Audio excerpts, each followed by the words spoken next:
Hello everyone, and welcome back to Old World. We are live with another 2025 community tournament match. Our players are Blaj and Moroten. This is part 4 of their tournament duel. And we will be seeing where we are in just a second. I'm just going to send a quick text to the Discord channel saying that we are live.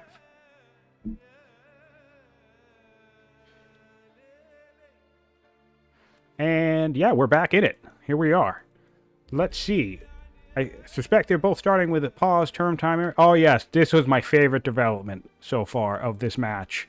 Regardless of anything else that happens in this tournament match, the absolute greatest thing to see here, and I will make sure to point it out more than once as players join the chat live, but if you're watching us after the fact on YouTube, appreciate you being here. Please give us a like. Please give us a subscribe.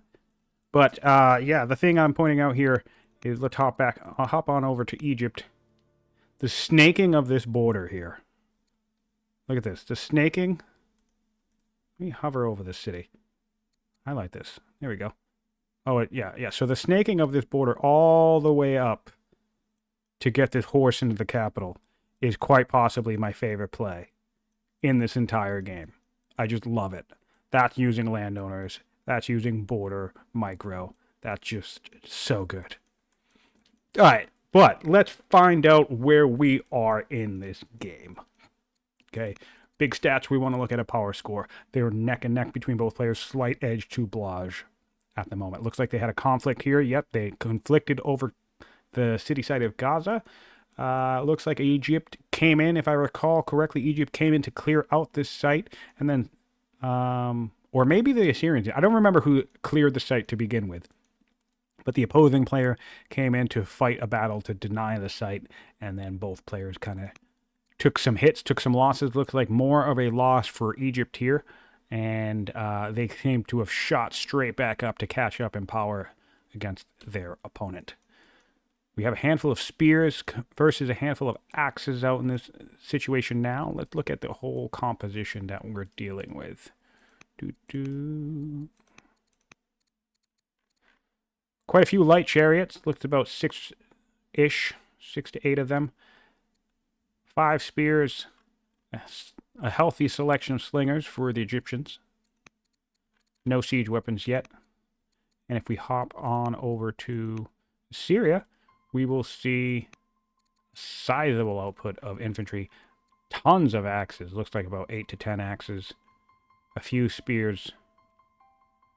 Probably 6 to 7 spears. So more infantry overall, and a healthy selection of slingers as well. Now, all of the slingers, every single slinger is a hunter slinger, which is, of course, what you want to see when you are dealing with a hunter nation.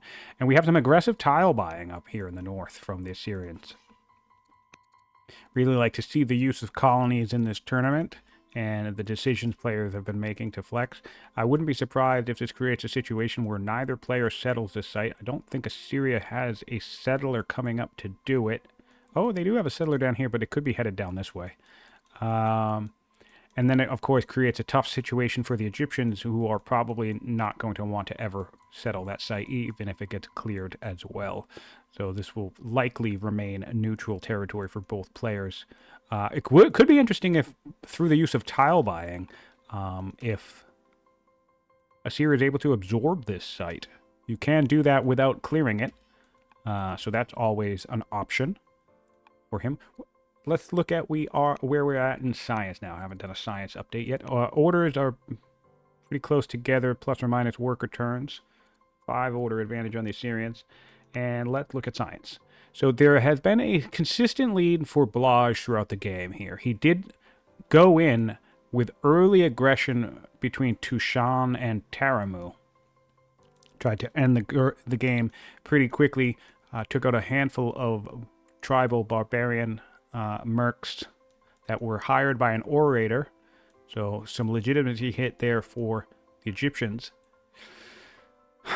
But now but he that set him back for a while. But he was able to rebound, and he's taken a nice solid science lead. So it looks like we have 25, nearly 2,600 science into the tech tree for Blaj compared to about 2,300 for Moroten. So not too much of a lead, but some distance there. Both opponents are Zoroastrian, which I kind of love. Love that. Because now Blaj will benefit from all of the theologies here. Yeah, he has Zoro in every single city. And what does he have for laws? He has monotheism. So he's benefiting from that tremendously. I love this. We haven't seen, I don't think we've seen this in the tournament yet.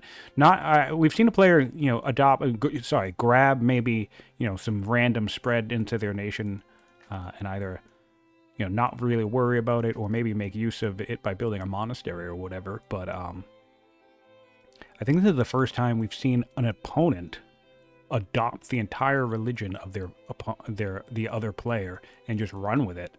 We're getting the veneration, which, I mean, it could be a better theology, but still, whatever. We're getting revelation. So, and they like us, even though we're at war. We have negative 80 from being at war, but they actually like us. So that's really nice. Some of that's from our new zealot ruler. She has the ready. It's only been ruling. Well, I mean, I guess she's been ruling for a while now. Since year 28, so nearly 20 turns. And let's look at the tech tree. So, we're close to Doctrine. Would love to be seeing that getting grabbed right now. Certainly, Orthodoxy at this stage, when you have such solid order output, would be very powerful. And you could get Zoroastrian temples to increase that order gap further against your opponent. And also, that's 1, 2, 3. We didn't do clerics, so this is 4. 1, 2, 3, 4. Interesting. 5, 6, 7-ish. We could get close to 7 laws if we want. Bring in some rams. But yeah, Doctrine could be interesting. And let's hop on over to Egypt and see where we are in the tech tree there.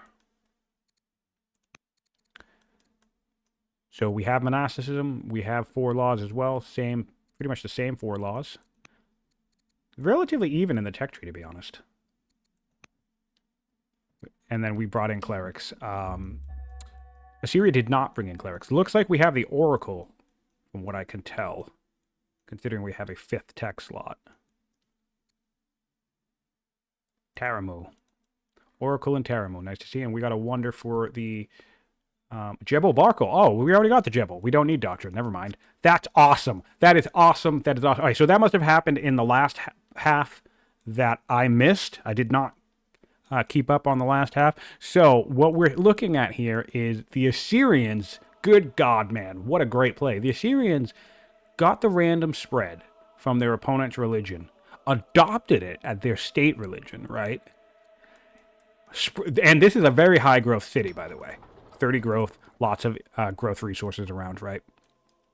So spread it all around and then prioritized the Jebel Barkle. So without taking any of the effort to found their own religion, they are getting the ordered boost from it. So let's take a look at where we have temples. I can take a look here, and I can say, close this. 1, 2, 3, 4, 5, 6, 7, 8. We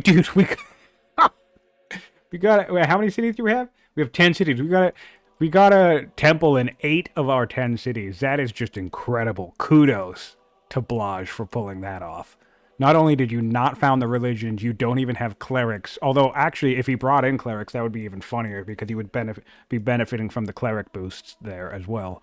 But anyway, yeah, he has more of a benefit than his opponent at the moment because his opponent does not have Doctrine nor temples. That's really cool to see. He does have Doctrine specialists targeted, though, so we could go for Doctrine right now. Other options would be portcullis, citizenship, battle line. Battle line could be interesting.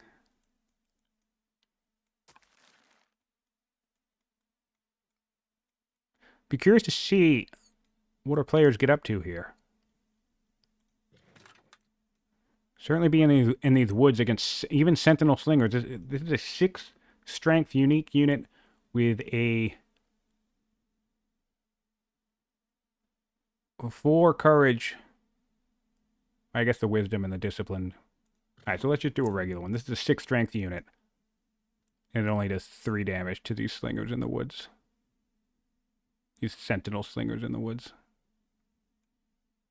Which, if we make a comparison, would do 3 damage to an axe. So basically, a sentinel slinger in the woods is basically like a 5 strength unit. Oh, we're having some aggression here. We're at truce with the Gauls, so I guess we can give them a hand there.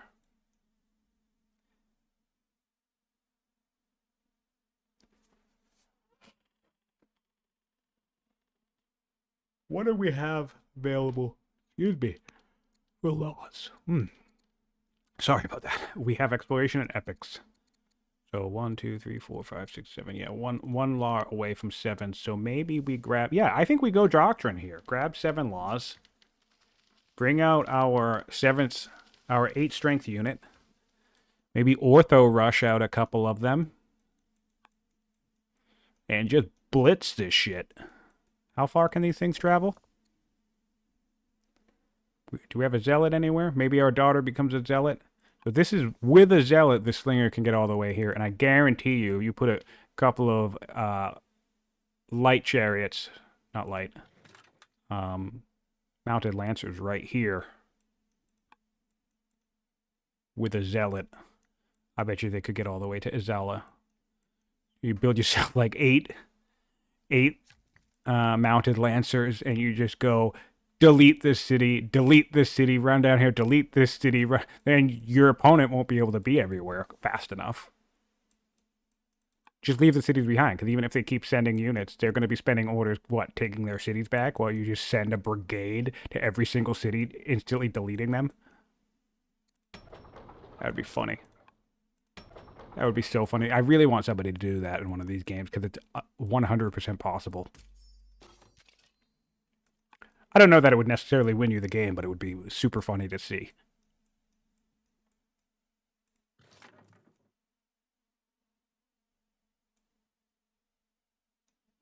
More tile buying down here from the Assyrians. And so what's our science rate again? Comparatively? 64 science to 71. That's not too bad. You know, we've caught back up here as Egypt. There was a bit of a spike here, probably from a ruler would be my guess, of some kind. And we've definitely had a dip here, probably from another ruler death. We do have a builder on the throne, strict, vigilant builder.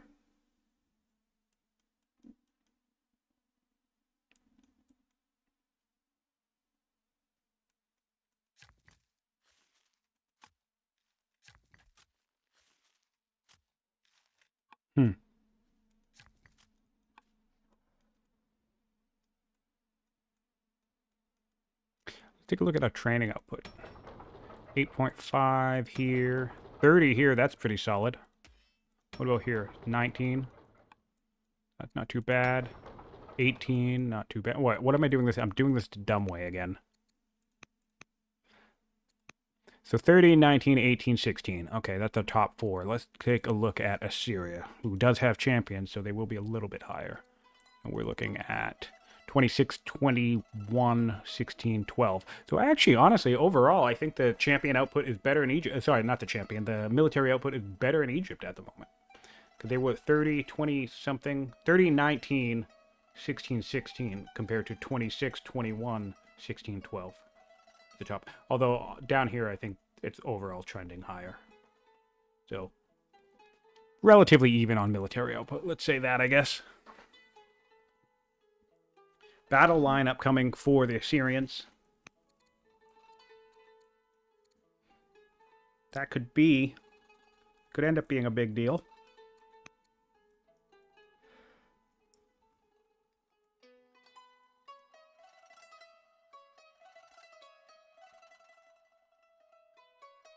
Barracks and stronghold.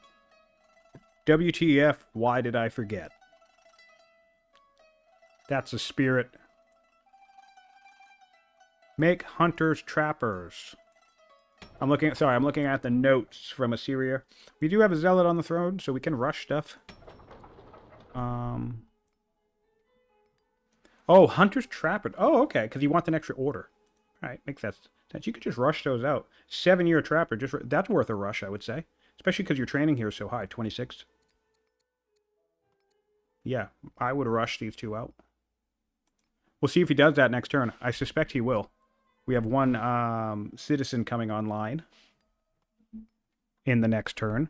So let's try to remember to keep an eye out on that to see if Blaj decides to rush the...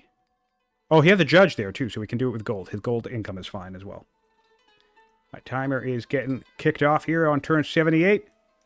And I really do appreciate these players in terms of their resource accruement, right? You know, we have a nice lumber bed here, a nice quarry bed here, even out in the open, doesn't matter. He's making 124 stone per turn.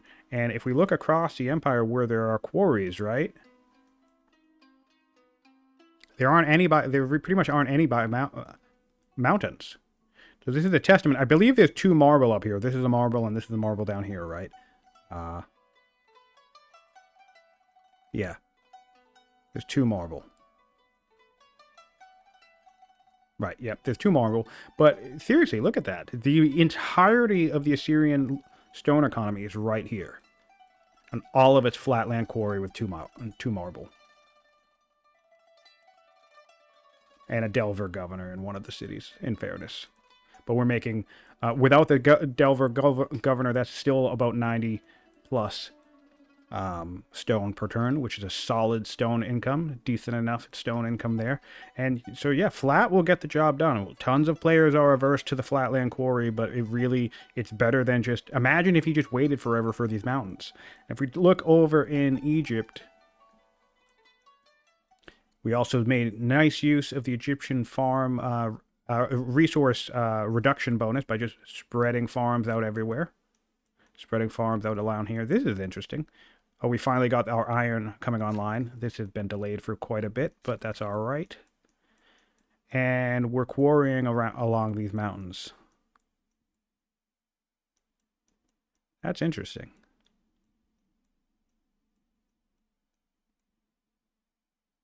Yeah. So if we compare, actually, we have about 87 science per turn with no delvers, I'm assuming.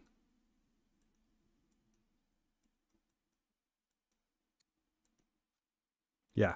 Not 87 science, 87 stone per turn with no delvers, 2 marble, and then the few quarries that are over here. 2, 4, 5. So it's 1, 2, 3, 4, 5, 6, 7 quarries total. As far as I can tell. 8. Oh, wait, why am I doing this the dumb way? I'm doing this the dumb way again, but I really want to do this. So, without Delver, we recognize we're getting about 90-something, call it 95 stone per turn in Blaj's empire. He has 15 quarries, compared to 8 quarries for Syria. For Moroten, who's getting about 10 stone less, right? So clearly, the mountain quarry is better. That's not the dispute. The dispute isn't that building quarries along mountains in these nice little crevasses is really nice. That's not in dispute here. What's important is just making sure you get this to happen, right? This city was settled. When was the city settled? Do I know just from looking at it? I don't. Yeah, it's not on the tooltip. Well, whatever. So sure, we could be popping more quarries down here around in these things, but what Blaj opted to do was just put all of these quarries out here super fast. These were built very, very earlier. A handful of them significantly earlier than the quarries that were being built here.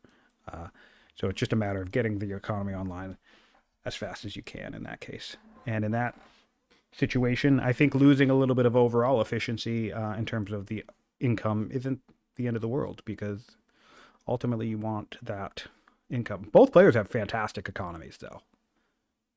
Let's take a comparison here. 115 food to 67 food, 77 iron to 82 iron, 87 stone to 128 stone, and 70 wood to 85 wood, and both players, one player has 252 gold income, and one player has 392. So both players' economies are humming along quite nicely, and it does look like Assyria is content to keep buying more tiles. I would be very curious if they attempt to absorb this as a minor city. I would not hate that. Of course, you could always just clear the site and then put a settler right back here. And what would be funny about this is you could put a champ city right back here, but if you buy most of these tiles as hunters, right? So all of these tiles, but don't minor the city, so just don't buy these two tiles. You would basically have a champion city with that champion defensive bonus surrounded by hunter sentinel territory. Wouldn't that be neat? That would be neat. Let's see that happen. That would be super neat. I love that idea. Are we building a settler? We had one. Did we move it up? We did have one. Where is it? Oh, we're building a settler down here. I thought we had one already.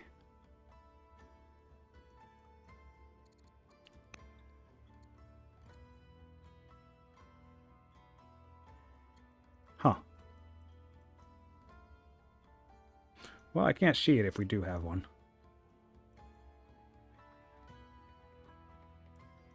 But that would be really neat. Champions, defensive bonus cities completely surrounded by Hunter's territory. That would be the best of both worlds. More tile buying. Really love this. This is great strategic use of the tile buying.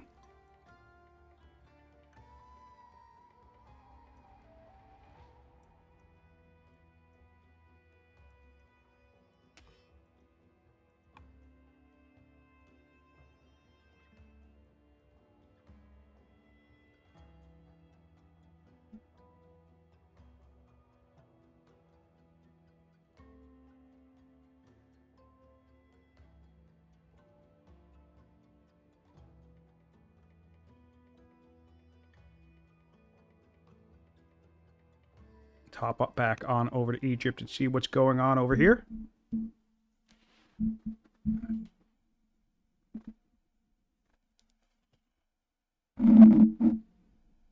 Sorry, just adjusting my mic for a second.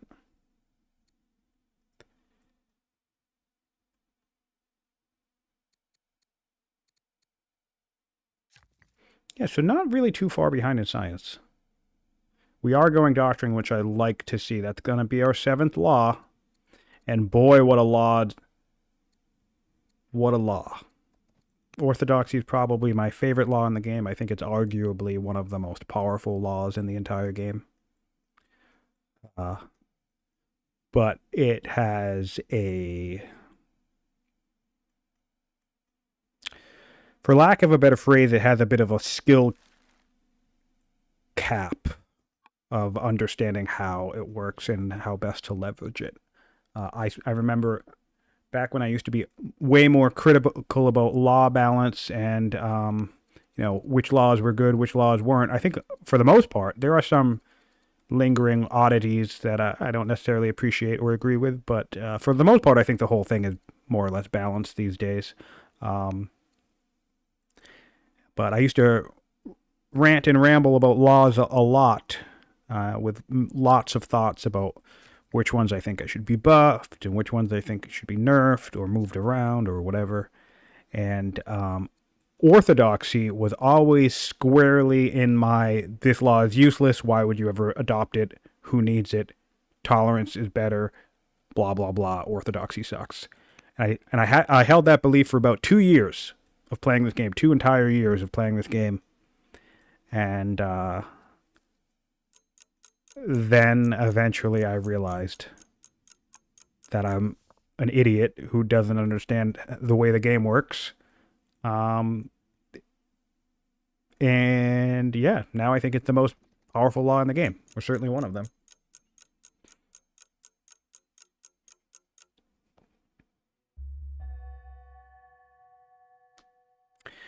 Sino says, nothing beats the magical Christmas land dream of stacking volunteer rushing with Babylon, Hanging Gardens, Freedom, and Affable. Indeed. Honestly, just Babylon and Freedom will give you all the citizens you need by the time you get Manor to volunteer rush, in my opinion. That's like, it's basically plus 50% growth in all your cities.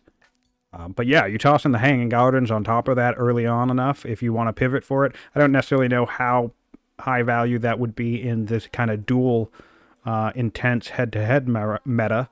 But yeah, no, you'll certainly end up at Manor with a shit ton of citizens you can rush.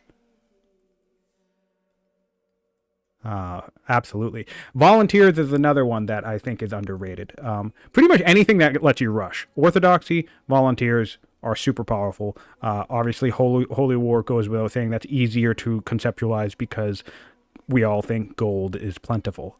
Or at least it feels fine to toss away 800 or 1,000 gold on a unit, but you look at your 3 citizens and you can't help but think, but these could be officers, or these could be whatever, right? But no, they could also be more units that you send to your opponent and go kill stuff. Yeah, so in fact, if we look around the map just in Assyria, we have 2, 3, 6, 9, 10, 14, 16, 17, 18. We have 20 citizens to work with. You know how easy it is to rush out an onager with using just 1 or 2 citizens? So we're basically staring at approximately 19 citizens. I'd say that that's probably, if you don't wait until every single rush is an onager, so in that case it would be 19 onagers, I would say that we're easily staring at about 12 onagers worth of citizens right now. Easily. Very easy to make that happen.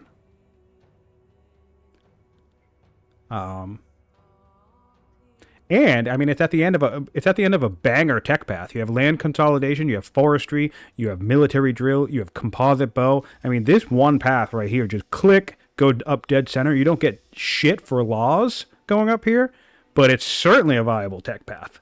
And then, you know, the coup de grace at the end is Bodkin Arrow. If you can get this in a reasonable time frame, then you can do all your citizen rushing on your Bodkin people.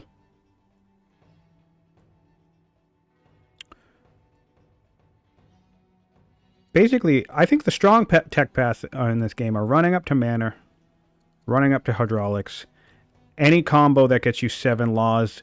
My personal preference, but it's trickier to pull off, is capping off with Doctrine so you can then ortho rush your unique unit out with good efficiency. But with the science rate, it takes you to get to 7 laws quick enough. Typically, ortho is a little bit more delayed. I think you can do 7 laws in like 50 turns with clerics or less. Well, I know some players can definitely do it less, but I'm talking about reliable and also getting all the culture and everything. Doctrine probably pushes that closer to 60-ish, give or take, if I were to guess. Unless you beeline straight for it. I've never really actually tried beelining straight for Doctrine, but I suppose you could. It would be greedy as shit, though. It would get you 3 out of your 4 laws. So Doctrine, if you were Babylon, you could just beeline straight to Doctrine, and that gives you 4 laws. Babylon or Egypt. Or any cleric nation.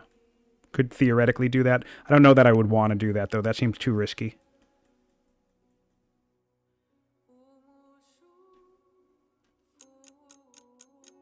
Although now I might try it. Now I'm thinking about that. How many orders would I have if I did that? How quickly would I be able to make use of Orthodox rushing? I feel like that would backfire. Certainly an interesting thought. Typically, you want to have about 30 or 40 orders at least before you start thinking about ortho rushing, because something like an onager is like 18 orders. something like an 8 strength unique unit is like 24 orders. So you're burning anywhere between half your orders or, 4/5 of your orders. Basically,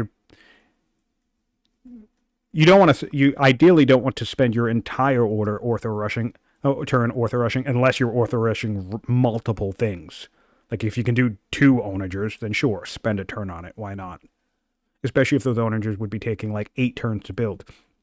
Because the trick is what you do is you do something like a light chariot, right? You spend your 4 turns building a light chariot normally from your high training cities, but then you come all the way down to, a crappy city. Did anybody else have horses? Here we go, horse. Here, where it does a 10-turn light chariot, and this is the one you ortho rush. So think about this. If you can ortho rush a light chariot every turn from this city, then in 4 turns, you wouldn't just have 1 light chariot, you'd actually have 5. Again, that costs it the majority of your turns if you're doing it that way. But it's certainly a way to hit somebody with a massive, massive power surge pretty quickly on. And if your economy is looking like this, right? We have 47 orders per turn. We have solid income all across the board. What do we need improvements for? Like, this is an order, great, build that. But, like, do we need to build more quarries? Do we need to build more mines or more sources of food? We might need eventually, if we spit out a bunch of 6 strength units that tank our food income. Yeah, sure, fine.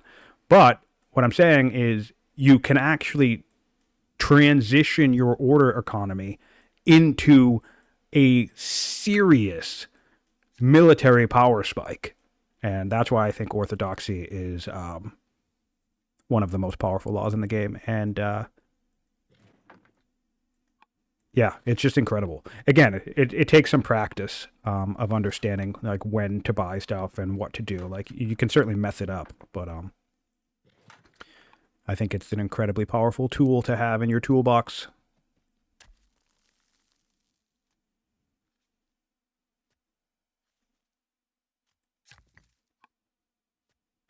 Yeah, and you can even use orthodoxy for specialists if you want. I don't typically, but a great example from my game with Aaron, where I was using rushing, it wasn't orthodoxy. I think it was my zealot rushing, but I got land consolidation relatively early, and we talk about how landowners can churn out those gardeners pretty quickly, right? But a gardener can take anywhere from 7 to 8 turns in a military city that has already built out a couple of officers.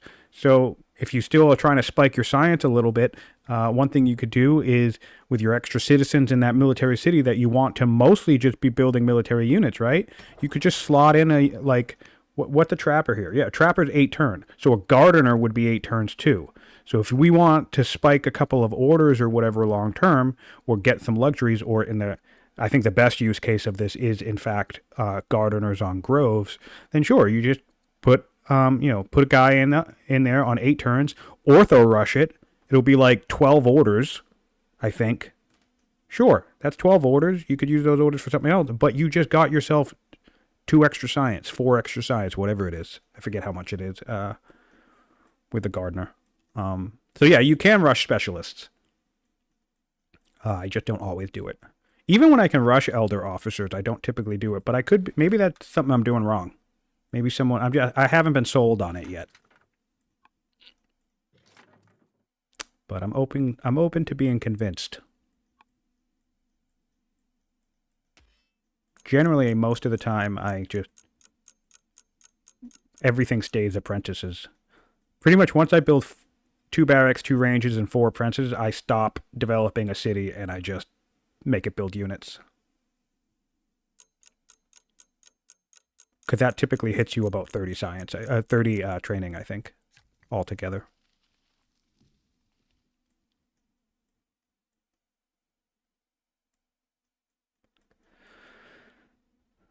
Now, one exception to the elder thing is monks and doctors. I will always, not always, that's the wrong way to say that, but I do value elder monks, I do value elder doctors.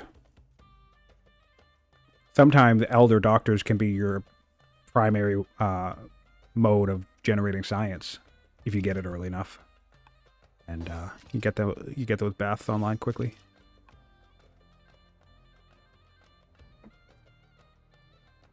Yeah, I'm open to it. I don't know if it'll work. Aaron says, cool idea to beeline doctrine. Yeah, I'm open to it. I'm not 100% sure it will work. And I'll be honest, actually, Aaron, since you're in the chat, one thing I was doing with my orthodoxy rushing, which I'm trying to see if I can spot one right now. Do we have one? Of course we don't. That's not right. All right, so I was going to highlight it. But fun fact, everybody, you can rush out inquiries with orthodoxy. So I had 2 different strong cities in my game against Aaron where I was basically 1 to 2 turning inquiry 3, and I was using that to hit my bodkin timing. So for reference, that's like basically an extra 200 science per turn, and I'm just transforming orders into science. Again, not necessarily saying it's the greatest thing, but it's certainly a tool in the toolbox. And while I did ultimately lose that game, I definitely think it put me in a strong position to potentially end it by really hammering forward on that bodkin timing. In fact, when I talk about the ballista, not having the ballistas at the moment, that's one thing I was thinking about when I go back and think about what I should have done differently. I still had the scholar governors, and I still had enough orders to rush orthodoxy, to ortho rush the inquiries. So I really think I should have just taken an extra 4 or 5 turns and ortho rushed my way to hydraulics, and then rushed out a few ballistas. Like, I mean, I spent like 10 turns of that game just ortho rushing shit. Oh, nice, cool. Yeah, cool. Thanks for pointing it out, Sino. Yeah. No, it's not something I've done all that often, but it looked like, so I definitely don't want to say make it seem like it's something that I champion all the time. But in that particular situation, it definitely seemed like it was going to set me up to be in a strong position. And of course, it just didn't go my way, which is fine. But yeah, just another way to demonstrate how you can hit certain power spikes and catch an opponent off guard. And that's one of those things in terms of opportunity cost, right? Where it becomes a question of like, and in fact, Blaj is doing what Aaron was doing in that game. He's doing lots of aggressive and tactical tile buying, which is just super great. It's really annoying, and I say this from firsthand experience, to have to attack into a territory when you're 5, 6, 7 tiles away from the nearest city. Because the entire battle that you have to fight, first of all, it also gives your opponent vision, right? So there's that. But what we're seeing over here with all of this tile buying is also order expenditure, right? So I think one thing that some players mess up, even this goes for single player games too, by the way. Of course, like if you want to play like an economic builder game, that's fine. But I think the 4X franchise has us all kind of like pre-programmed to just keep building more stuff, like mine, keep building farms, keep building buildings, or whatever. But once you're fully set up, you can kind of just stop. And once you realize that, it then creates a new question for the player. And that question is, well, I have 38 orders per turn. I don't really need anything right now. My economy's, doing okay. Maybe more food. Okay, fine, I build more farms. But the question is, what the hell am I going to do with all of my orders? So that's where you see me do things like chopping sprees. I send all my workers into the woods, and I get the resources that way. That's where you see things like aggressive tile buying. Okay, we're expanding our borders. We're spending all of our. That's where you see things like building these road networks, right? Building forts. All of that stuff is an acknowledgement, essentially, that your economy is fine, and that you have stuff to do with those orders. And orthodoxy rushing is another reason why I think it's so powerful, is because you can get into a situation. Both empires are in this situation right now, by the way, in this game. Both empires are making over 40 orders per turn. Both empires have a decent enough economy. And both empires have road networks. I guess maybe Assyria could do a little bit better on the road networks, right? But they have some. In Egypt, we have a nice road network. In Assyria, we have a nice border. So literally, in my mind, we're in a build-up phase. There's really no reason not to adopt orthodoxy and just turn all of these orders into units, or maybe key specialists that you might need. There's just no reason not to do it. Because even my opinion, so political situation in Egypt kind of sucks. That's definitely one reason not to do it. But even in my game against Aaron, I had cities that were looking at like 7, 8, or 9 levels of discontent. And my politics situation was fine. I think I had by the end of the game, I think I had one family that was upset with me. But the other 2 still liked me.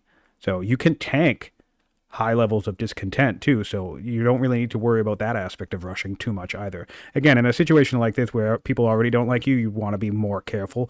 So it's a nuance thing. It's an experience thing. It's easy to say. It's easy for someone like me to say, "Oh, just adopt orthodoxy and spam and rush out everything," right? But of course, just like anything, just like the experience mantra of, "Oh, you can ignore discontent. It's no big deal." That comes with so much nuance and game knowledge that's hard to explain why I actually believe those things, or how I actually manage or counter those things without actually, for the most part anyway, tanking my own game or messing up. Forts is another thing you can spend orders on, especially in multiplayer. Single player, they're not really that useful. Although they can be occasionally. I've used forts a couple of times in certain situations in single player. Some of the scenarios, the Greek Alexander the Great campaign, I used a couple of forts to good effect because the Persians are so much stronger than you in that scenario. So every little bit helps.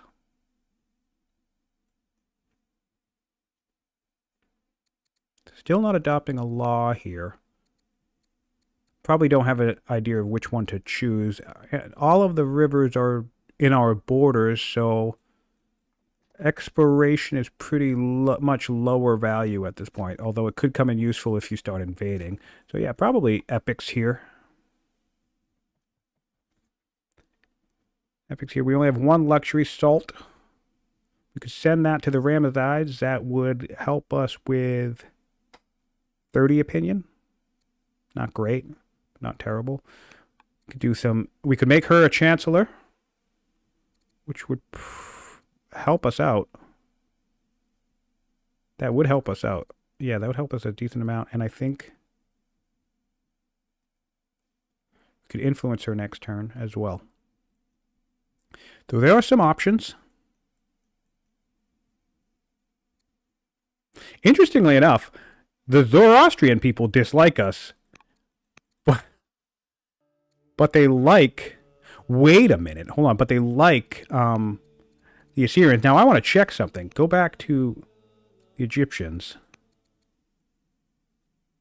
All right. So we're still getting a -40 opinion for being at war with Zoroastrian people. So I think for the Assyrian player, it's -80. Yes. Oh no, it's only -80 because of the Gauls existing. Once we wipe out the Gauls, oh, that's so cool. So another interesting thing, this is fascinating to me. Another interesting thing that Assyria achieves here by just adopting all of the Zorro stuff is it actually puts that -40 war penalty onto both players. So if you're doing a better job at managing your opinion with the religion than your opponent, well, that -40 can be more of a malice to them than to you. And we're seeing that now. We have a pleased religion in Assyria compared to a upset religion in Egypt, despite Egypt being the founder. That's just awesome to see. That's really cool. Very creative play there from Blaj, just saying, screw it. Thanks for founding the religion. I assume that In fact, the timeline will tell me that, won't it? I'm going to hop over to Egypt and check the timeline here. See who founded these philosophies.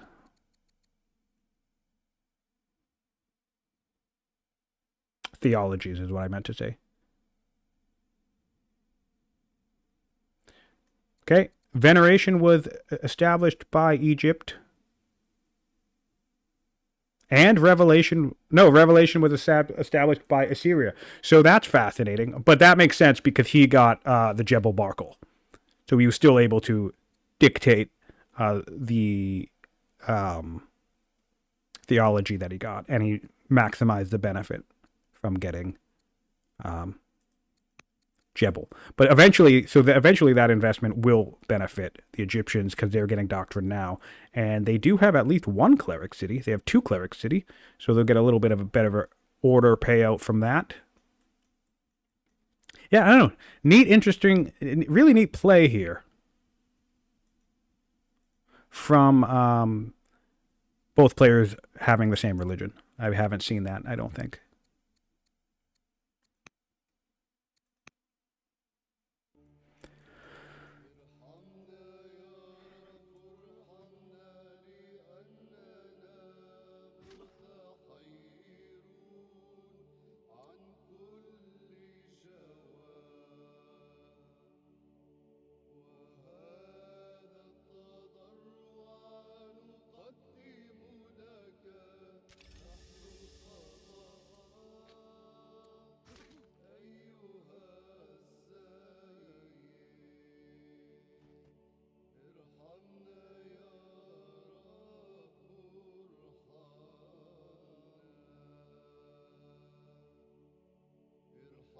Sorry, I'm reading Discord.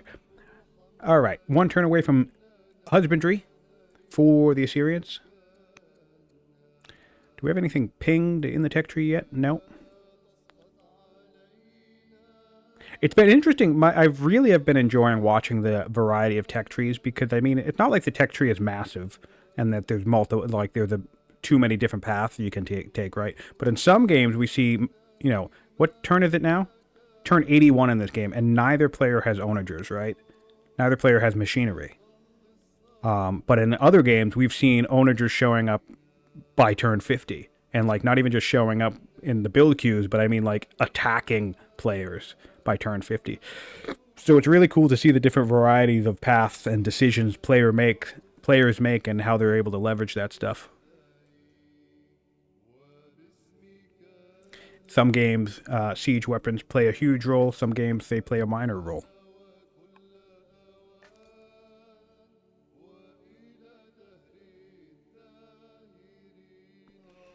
All right.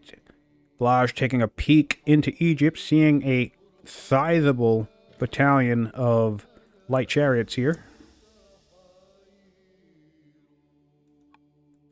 Probably trying to determine if he'd be in a position.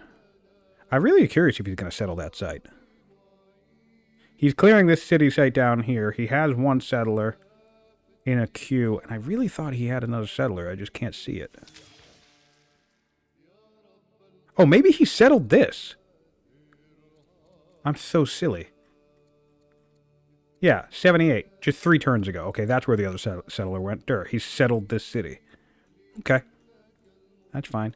So we're looking at 11 cities, soon to be 12, compared to 9 for Moroten. So looking good in terms of map dominance for the Assyrians here. And really, with all this tile stuff,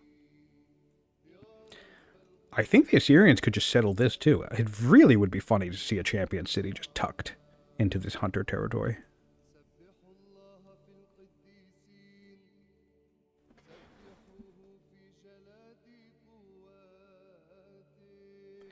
Shino saying, stirrups have been extremely rare so far. I think that's what you said. I think you said rare. I can't see behind that icon. Assuming that's what you said, yes. The tricky thing about stirrups is that horsemen are really, really great. But they still don't do shit to spears. So if you be and this line takes a bit of an investment, and basically what you get for it, even though it's literally a straight shot, is you get a 5 strength mounted unit, and then you get a 6 strength mounted unit, and Spears is going to mess both of them up.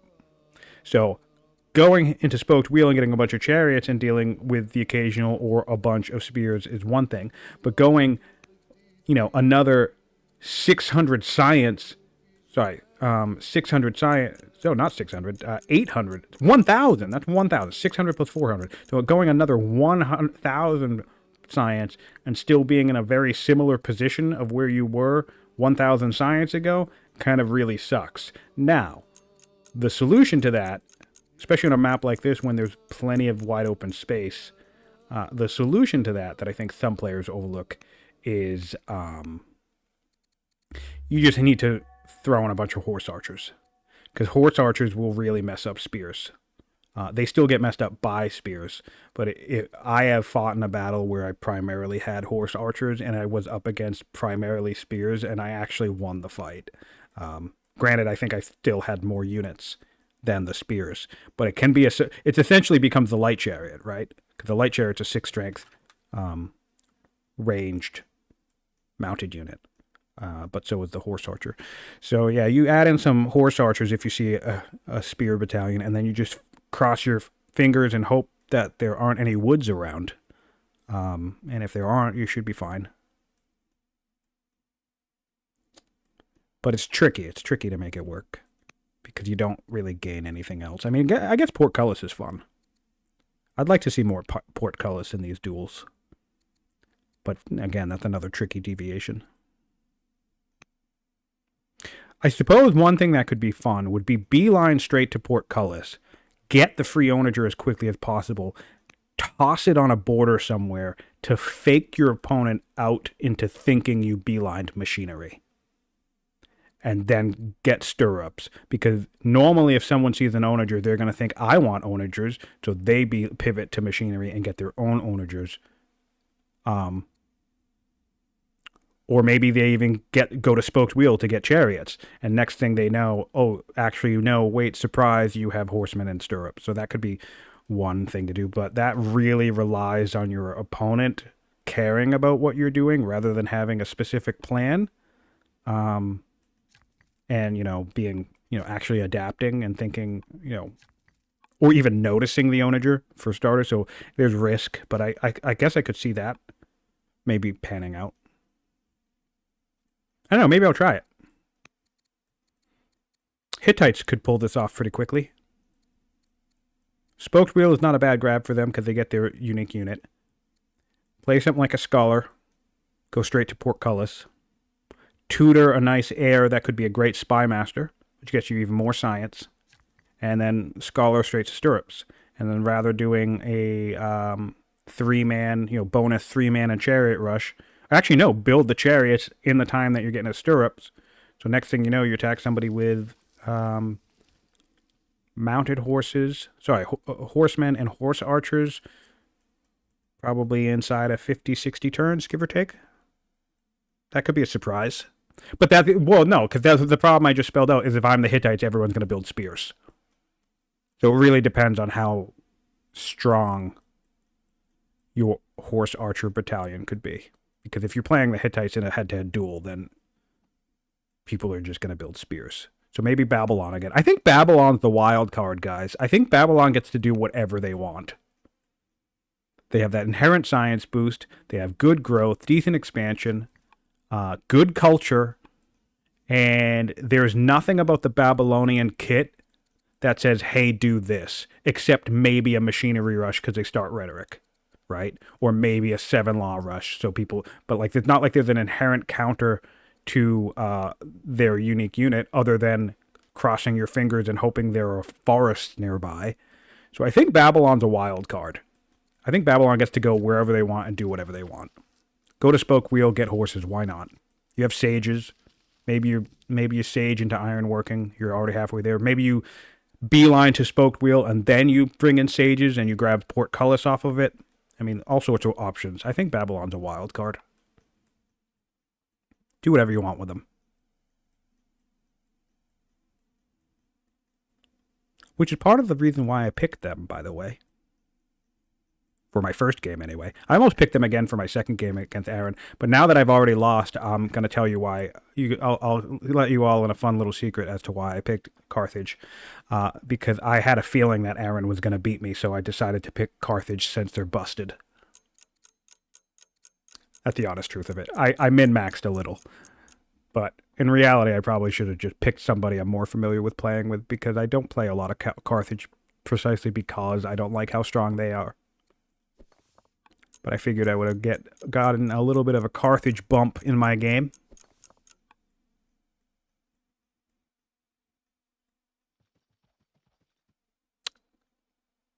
In reality, Greece or Egypt probably would have been a better pick for what I'm familiar. Or Babylon again. I'm really good with Babylon.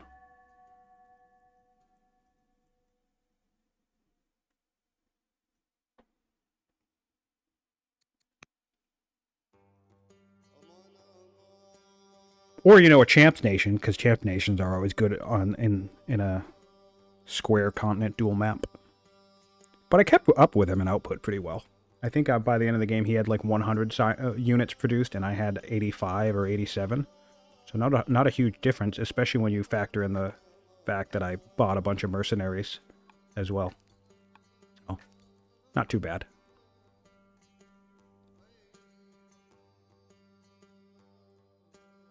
He did have a monstrous champ city, though. His city was like 70 training. All right, anyway, I'm getting distracted. We're back at this game. We're 4 turns away from architecture now. So we're going for architecture for the 5th law. I don't hate that. There are more wonders on the map, and we do have a good economy, so maybe we grab a couple of more wonders. We're building the Yaz. Oh my god, guys. This is amazing. So Egypt found Zoro. But it's Assyria that builds both the Yaz, the Jebel, and brings in the revelation for their Jebel temples. It's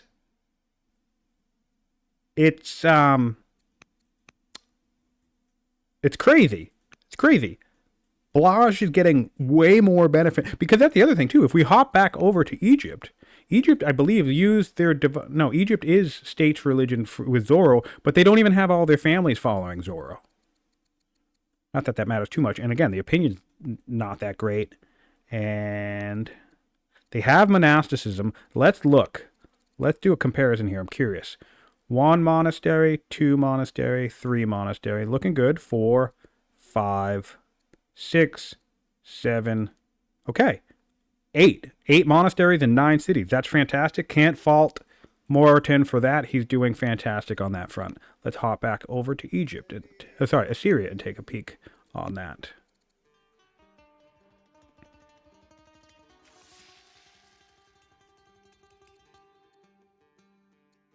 Sorry. Yes. We're gonna get 1 more next turn. 2, 3, 4. We have 4 currently. We have like 4 currently, and we have 3 more in construction. So we're catching up on monasteries now, but we already have all the temples. So yeah, this is really cool. This is super entertaining.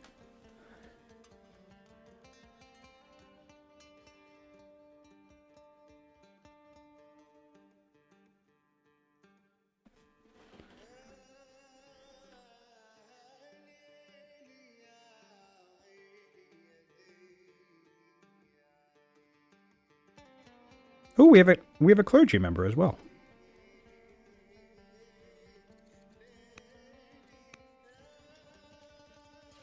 That's helping with the opinion.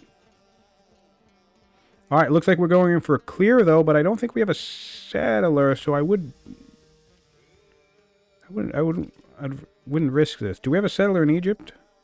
I mean, honestly, I don't think Egypt wants to settle the city regardless. Why would you put a city directly on your opponent's borders like this? So this city either goes to Egypt or sorry, this city either goes to Assyria or just never gets settled.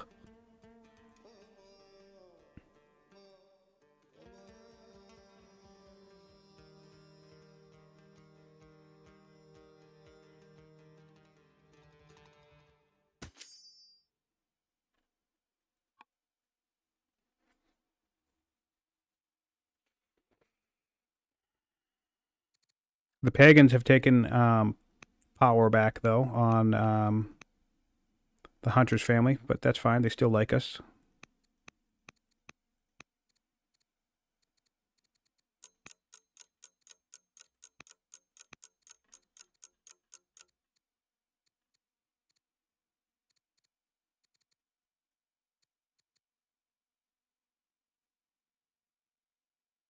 I don't think I've noticed that myself. Shino says there's a bug with the something about the banner or the icon if the religion spreads to the tribes, but I don't 100% know what he's talking about, but that's okay. Building some macemen in Tushpa. 5-turn macemen, not too bad for a city out in the middle of nowhere. We could do a 4-turn maceman in our big hunter seat. Yeah, so that's really not that bad. So just one extra turn in this kind of frontier city.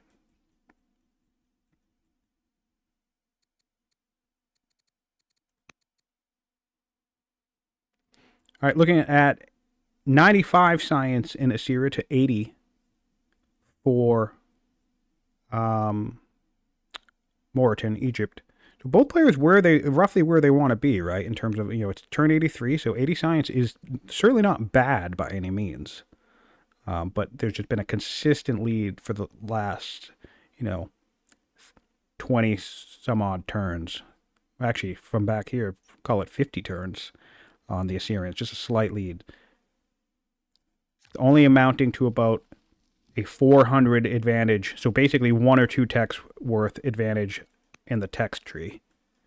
So certainly not insurmountable. Absolutely not insurmountable here. What we worry about when we look at this, though, from our perspective, is that the gap is consistent and, it could be growing. We know we have more monasteries coming online, but it's nice to see that Moroten is bridging this gap for now. There's a bit of a plateau here, but we're going to get more monasteries in Assyria shortly. Let's look at military score. Nice. We have taken a lead here as Egypt. A little bit of that power spike coming from all these light chariots coming online. The unfortunate thing is it's just so undeniably terrible to attack into hunters. People think champions is the defensive family, and that is 100% not true. It's hunters, man. Hunters is the defensive family. Nothing but ranged. Every slinger and archer in this territory has an extra 30% attack. Attack and it's strength total. An extra 30% strength total. Because you get the 20 from Sentinel, but then you get another 10% from being in friendly territory, in friendly family territory. So for example, if this was a hunter city, you'd still get the 20% from Sentinel, but you wouldn't get that extra 10% if this was a champion city. So yeah, man, it's hunters is where it's at if you're trying to defend a border 100%. Because you really don't want your city taking shots anyway. So champions can come clutch in some situations, but really, I mean, if they're attacking your champion city, you probably already lost a battle. Whereas the hunters prevent you from losing the battle. Really tricky to deal with. And he's got these woods, which is nice. Yeah. Just do 1 or 2 damage to these archers. Look at this. This is disgusting. This is gross. I wish I could tell. Even without being in my territory with the Hunter's Sentinel boost, I would still do 4 damage in return. So if you move this thing up here, that's probably looking like 6. Certainly at least 5, right? So this would do 2 damage to an archer and would receive 5. Gross. So gross. 3 turns on Doctrine for the Egyptians, though. That's nice. That's nice. So really, though, one thing you could do, kind of like what I was saying, is this is going to be 7 laws. He's strong. Oh, yes. Now we're cooking. So what I want to see here, we have great lumber. We need to keep our training rising. We will see a mass 7 law power spike. Maybe before we do that, we take a couple of turns, ortho rushing out a few more. Why can't I think? Mounted Lancers. Or actually, you could just do both. Mass upgrade and ortho rush. And so then what you do, you just get them all, bunch them all up. I really want to see that happen. You bunch them all up, and you send them all into one location at the same time. Don't fight a battle. Look at this. This unit will get all the way over here, yes. But you force your opponent to use all those orders, and it forces them to ditch their defensive position. So don't send, 10 mounted lancers into these woods. You send 10 mounted lancers, into Tushpa. And then you take everything. Because then Assyria scrambles to figure out, what do I do in response? So maybe they move these units all the way down to Risen to defend, and then you just send all your mounted lancers all the way back up to Tushan. This mounted lancer right back here can make it all the way to here. So if you stage in Kis, in this city, if you stage here, and currently what we know is that Assyria can't see anything here. If you stage this whole battalion after it upgrades in Kis, I'm pretty confident you could blitz into Tushpa. Grab this. I'll grab this zealot right here. Yeah, this zealot all the way back here, right next to Taramu. This zealot general, it's not a ruler, can make it all the way right here. So I'm pretty confident if we stage in Kis, we could blitz Tushpa, and that immediately takes the city down. Now, I'm not necessarily sure or saying that that's a winning tactic, but what it is going to start doing, that I feel confident about, is that it will send your opponent into complete disarray, because now suddenly there's eight strength mounted lancers right here, and what are they going to do next? They're going to do the same thing and take out Kahat. Then they're going to do the same thing and take out whatever city this is. And then they're going to do the same thing and take out this. One turn after another. With no ability for you to respond. So that's going to send you into disarray, being like, well, what do I think? Well, how do I counter this? And then that's when you do something really risky, like force march and go straight for the capital or something dumb. Keep in mind, that is largely theory craft. It works very well against the computers. And I've done it only once against a human player, but I already had a sizable lead in that game anyway. So, I mean, I think I would have won without blitzing. I've never done it in a game. I've never attempted, to do it in a game where I'm running relatively even with a player. But really, I mean, just a light chariot can do 3 damage to a city. So 7 light chariots would take out a city. So I believe only as little as 5 mounted lancers would just obliterate the city in one strike. So what we're talking there is, if we're looking from here, we'll call it 1, 2, 3, 4, because we have 4 fatigue. 5 orders, right? You do that 5 times. That's 20 orders. Egypt has over 40. 20 orders, and this city instantly explodes. Now, again, this isn't a high-value target, but what I'm thinking here is the chaos it then sends into Blaj's mind of him being like, well, okay, what do I do about that? And then you go take all of his cities. And now you control most of the map. And then if he starts to build a wall and Resin, or again, like I said, brings all of this stuff down,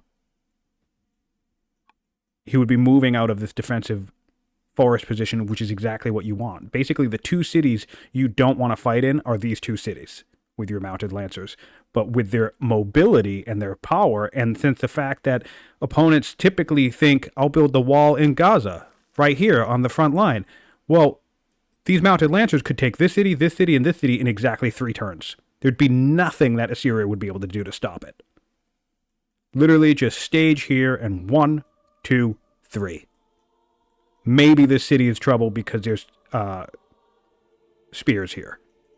You know, and of course the zealot. So of course I'm making it sound a little bit easier than it actually would be. It's a risky play.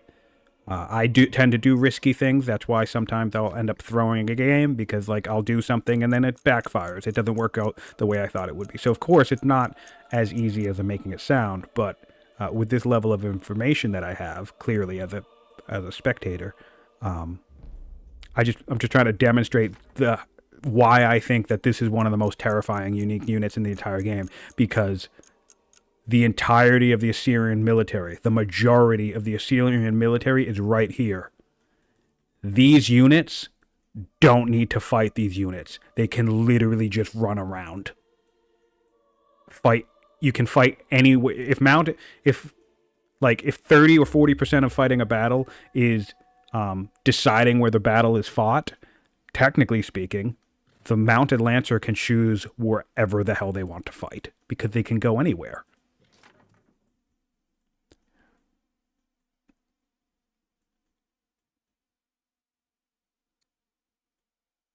A force march would cost us 9 orders over here. We have 50 orders currently. So we could even just blitz immediately into Azalea and take it if we wanted to. Strike right at the heart. With like 7 mounted lancers. The only trick now is that they're the zealot on the throne. But once this zealot dies, man, or if you, dear God, get an Egyptian swift zealot on the throne, ugh, that's the most disgusting thing. An Egyptian swift zealot would be able to make it to Azalea probably without force march right now. Look at this. This is where a regular unit. So you get, how many moves? 1, 2, 3, 4. Would probably get to about here because of the river. And yeah, I'm pretty confident that with a swift zealot you could make it all the way to Azalea. It's the grossest unit in the game. I love it, by the way. It doesn't need to be nerfed. I just love it. It's so fantastic. And that's why when people ask me what I think is the strongest unit in the game, I honestly think it might actually be the mounted lancer. If for no other reason that it can go wherever the hell it wants.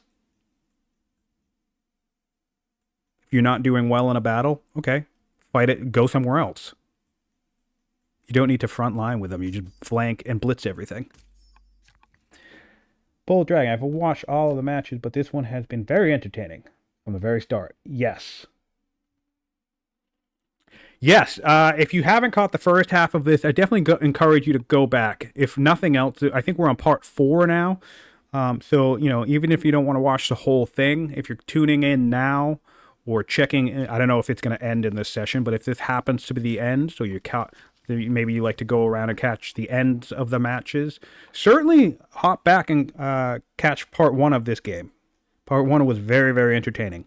We had lots of early aggression. I think it's turn 84 now. These players started their first fight on turn 12 of this game. So very, very early aggression from Blaj. Very nearly ending the game, I think, early on. Certainly a scary position to be in, but I think Moroten adapted beautifully. He did everything he needed to do correctly in terms of managing his build queues and more or less the decisions that he made. And yeah, he's stuck in the game, and now he's in a pretty solid position. You know, he's 2 turns away from Doctrine. In fact, how much science do we have? We would need 11 more science. This is where I dip around in my build queues and try and see if I can find 11 more science. There's 3 right here. So that means I would need 8 more science. Where do we go? What do we got? Another 2 right here. Oh, wait, no, that wouldn't work out because that guy's here. There'll be another one. Yeah, sometimes if I have the civics, I'll micro that just so I can delete that last turn.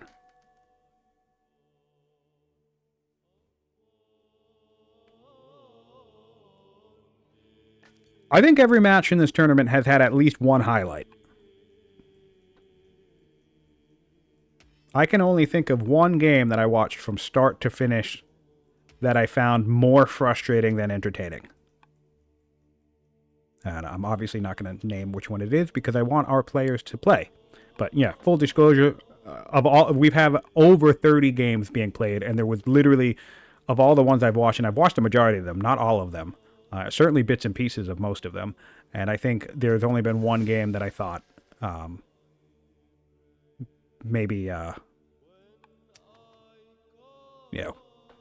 don't even know how to say it. It's not that it wasn't fun, it was just, it went on longer probably than it should have, I guess. But, I mean, I don't know. Even in that game, I learned a couple of things. Because that's the other thing. Sometimes I see players do stuff, and I realize that I hadn't thought of it. Which is fun. Especially for me, because I've played so much of the game. So anytime something surprises me, it's a real treat. It's a real treat. There's always lessons to be learned.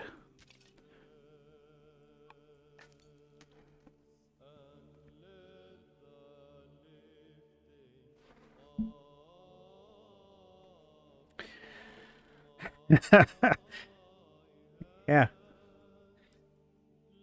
I did go through a phase solver, I'm not gonna lie. I literally one time...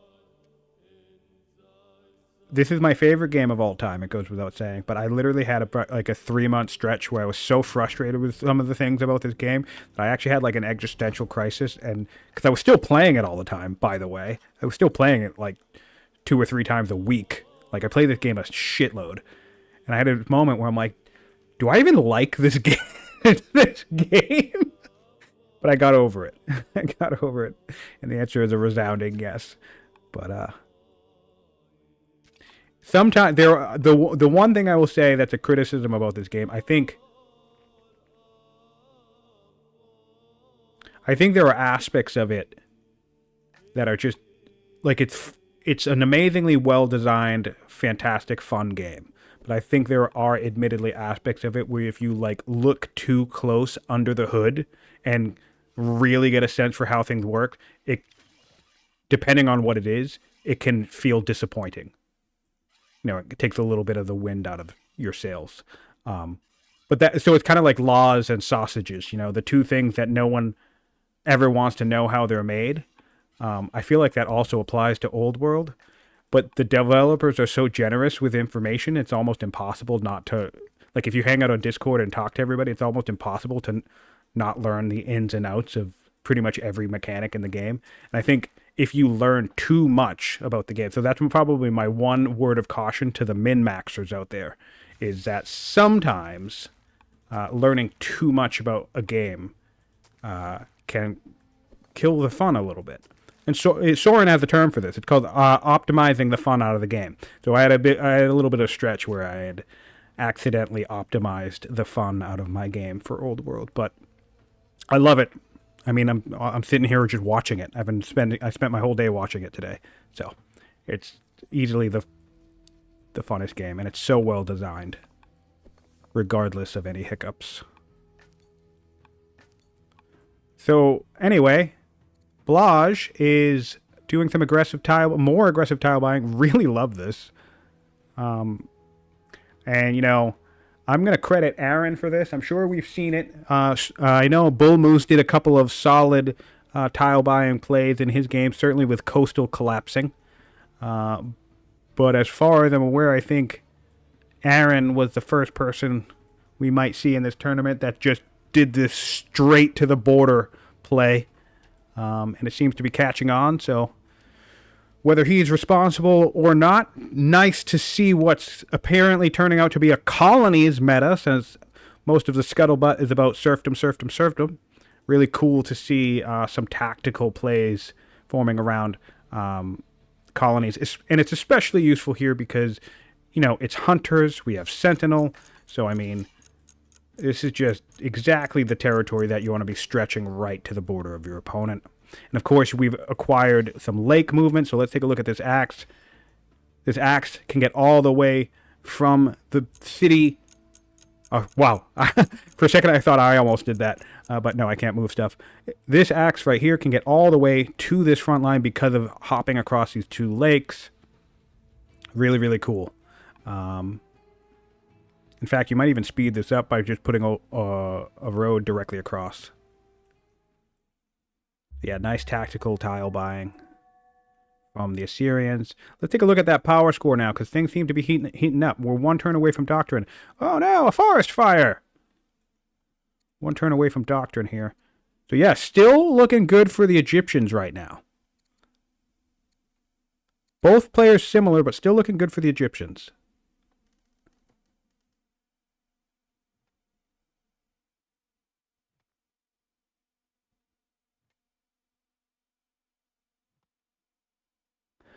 Solver says, sometimes players will leave a negative Steam review after several hundred hours. I think it's genuinely a thing for some to play a lot and dislike a game. Yeah, I mean, well, especially in this genre, I think I think it's almost like a quest, right? I think the average strategy 4X player is on a constant sort of quest to like find, quote unquote, the good game, right? I think we're all looking to find that good game that scratches the particular itch that we're looking to have scratched, which is different for all of us, right? You know, it's similar because we're all playing the same genre, but someone might want more story stuff. Someone might want more tactical element. Someone may want a more, SimCity dynamic. And I think given the nature of the game, the type of game, it's like you only really know what these games have to offer if you play them a bit. I actually find it weird when I see old world reviews or even Civilization reviews where someone has like 9 hours played and then they give it a bomb review. Because I'm like, dude, you played one game. You literally played one game of Civ or Old World and you're going to leave it a shitty review. Like you don't even understand how the game works. But of course, everybody's entitled to do whatever they want with their time. So that makes sense. But I just think an unfortunate reality about this genre is you kind of need to sink 100 hours into a game to really even crack the surface of what it does. We can get a Zoro disciple.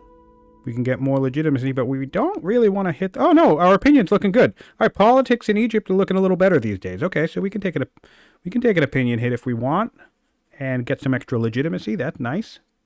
Speaking of which, I haven't really looked at legitimacy for a while. We got Pioneer, Learned, The Warrior, and Keystone. Finished 4 of our ambitions, which is nice. Maintain 8 governors is on the table. We should be able to do that pretty easily. He's kind of just... Oh, no, are we out of it? Governors? 1, 2, 3, 4, 5, 6, 7, 8. No, he could do this. Yeah, so he's sitting on an extra 10 legitimacy, just waiting to fire off whenever he feels like it. It's easy to miss these types of things, though, sometimes. And then create an opulence project, which is not ideal, but maybe you crank that out in one city. That's another... He put salt somewhere. Where did he put his salt? Ramesside?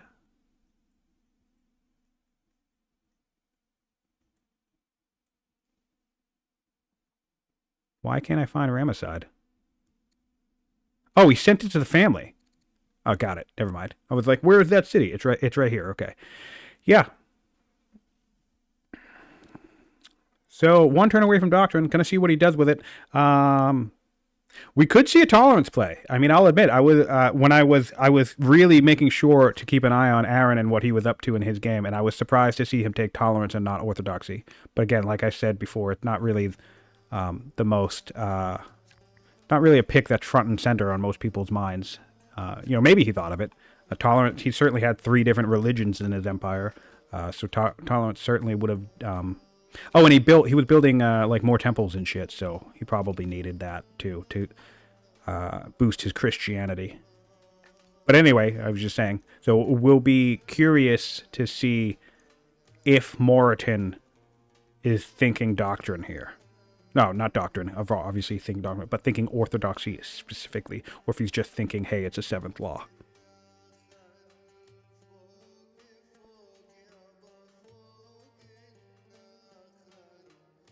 We have 3 different cities that can build our light chariots, which is quite nice.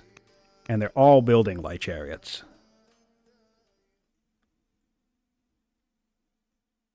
Could use a bit more training in this city, but not the end of the world. And this is the other thing, actually. This is a great example about, not to harp on it one more time, but I'm going to, Mounted Lancer, 10 years. This is like 24 or 26 orders, give or take, with Orthodoxy. And then it doesn't scale too quickly. It starts at like 24, then it goes to like 26, then 29, then 32. So it does get up there. It eventually becomes like 40 after like 4 or 5 of them. But still, rather than taking 10 turns for one Mounted Lancer, you could just kind of pause your game a little bit order-wise, and you could have 5 Mounted Lancers in 5 turns. What? That's insane. That's insane. Like, actually like an insane mechanic. So, that's why I don't never shut up about Orthodoxy when people talk about it. When it's available to talk about.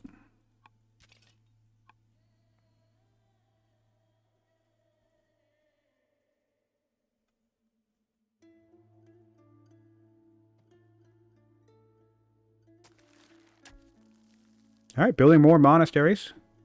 Okay, keeping one slight eye on some development, science development. Oh, we have to repair this.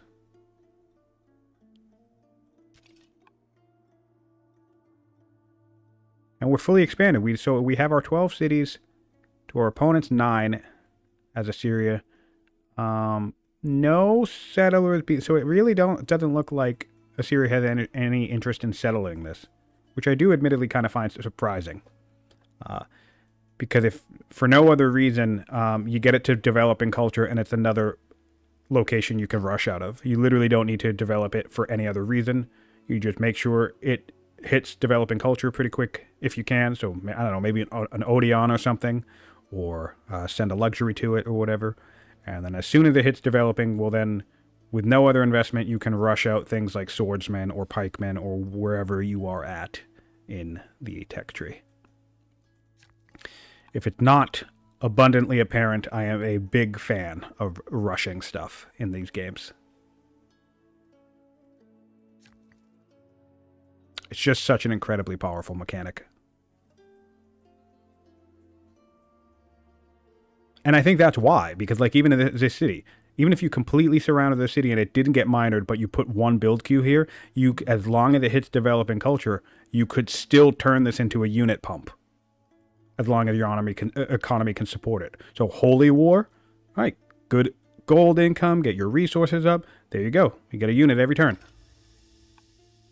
0 infrastructure in the city, you can get a unit every turn. As long as your economy is powerful enough to maintain that. It's crazy. But that's one thing I like about the game. Is I think that's one of the reasons why the game isn't a 500 turn game like Civ.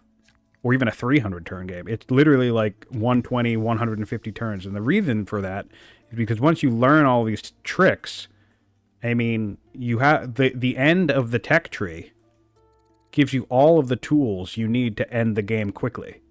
Like, if you ever actually are playing games where coin debasement becomes a thing, well then this essentially throws orders out the window.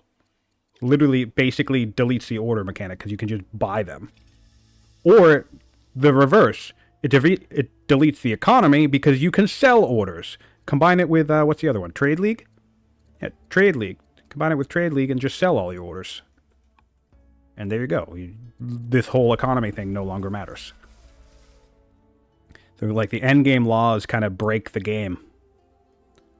And, certainly more in single player, because I don't think a lot of this top half here really comes into play too much in these network duels. Depends.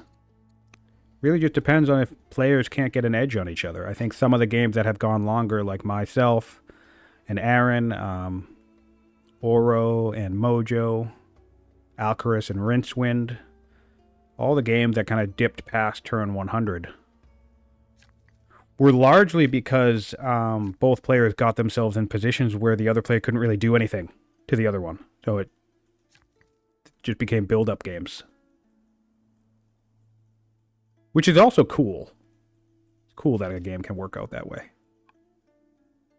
Even though it does take a bit more time. Wow, politics in Assyria is fantastic now. I love this. This is so cool.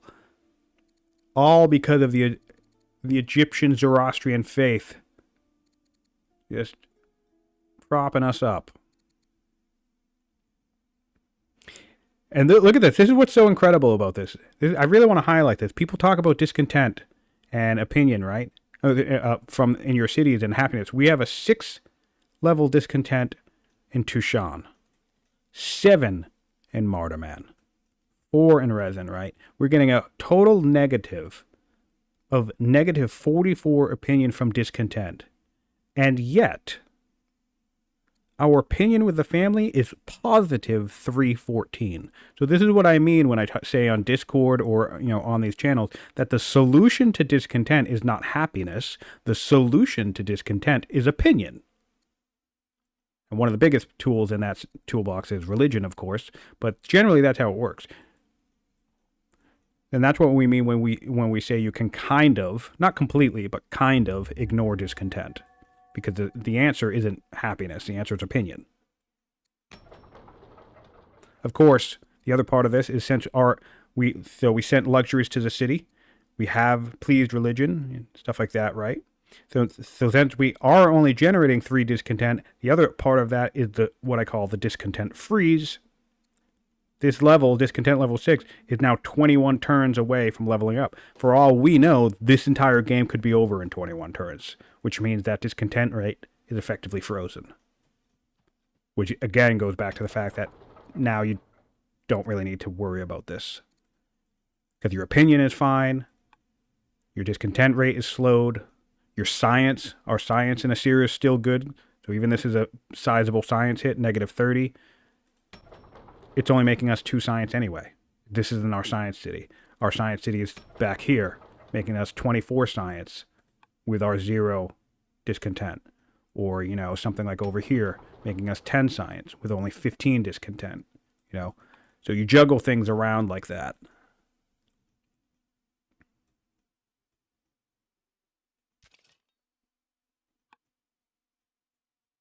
All right, we did get Doctrine. And we are stacking. We're stacking. We're stacking the Citadel. 2-turn Citadel. Dude, let's bring some workers. Let's 1-turn this, man. You got the orders. Got the range. 1 turn. Let's do it. Wait a minute. Yeah, there's 3 workers on the tile. Yeah, stack them up. 1 turn. And we have training boost. Wow, what a perfectly good timed training boost. Holy shit. If that was on purpose, my mind will be blown. 76 steel. There's no way that was on purpose. Was that the last tech we've researched before Doctrine? Dude, my mind is going to be blown. 76 steel, 78. All right, no. So Rhetoric was after. It did Steel, Rhetoric, then Doctrine. But still, if that was on purpose, my mind is blown. You Doctrine, 7th Law, 1 turn your Citadel, get training boost, mass upgrade. Oh, that's awesome. Egypt has been a builder since turn 60, so 16 turns. And yes, Assyria has been a zealot for, I don't know, some amount of time. She's the strong, so I think a while now. She's been a zealot for nearly 30 turns.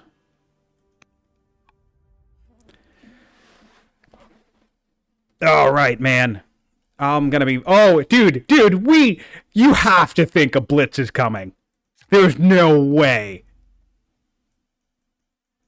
He's going to... If Moroten... I swear to God, if we have a road coming down here. If Moroten mass upgrades into like a dozen mounted lancers and then just hurls them into the heart of Assyria, completely bypassing this entire army, I'm going to lose my goddamn mind.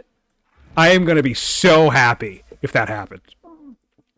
You have no idea. You're going to have to, like... If we get some staging from Mounted Lancers right here, you're going to have to turn down the mic because I am going to lose my goddamn mind if Moroten just blitzes into Assyria and takes, like, dude, Azalea into Nineveh, take the capital. Dude, a dozen Mounted Lancers, no one would be able to do anything out in the open. All the forests are back here. And even though we have a zealot, you know, your archers, you have to force march. Of course, Assyria has plenty of orders to do it, right? But literally, the Egyptians can just, all of this, the Egyptians can just go around. And I've been saying that. A couple of times in some Egyptian games, I've been pointing that out, but we don't see players doing it. There was a one interesting match between Mojo and Fiddler, where Mojo was fighting his way through like a 3-turn tile pass, like this, with Mounted Lancers, when it's like literally the entire battalion could have just gone around the mountains and directly to the capital. Or anywhere else. But yet the entire battle was being fought on this choke point. Choke points do not exist for Mounted Lancers. So, dude, this roading is getting me so excited. If we see a Mounted Lancer blitz, I'm going to highlight this game so freaking fast. Number one favorite tactic of mine in the entire game. Also, it's 1000% broken against the computer players, by the way.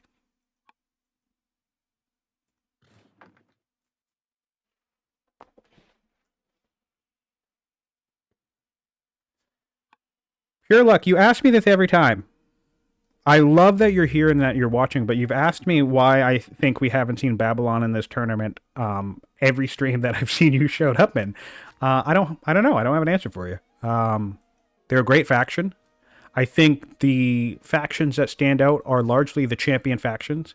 People think head-to-head duel. People think early conflict. They think military factions like Rome. They think military factions like Assyria. They think busted factions like Carthage. No, you've definitely asked before, though. But that's fine. Carthage is another one because of that early passive military buildup because of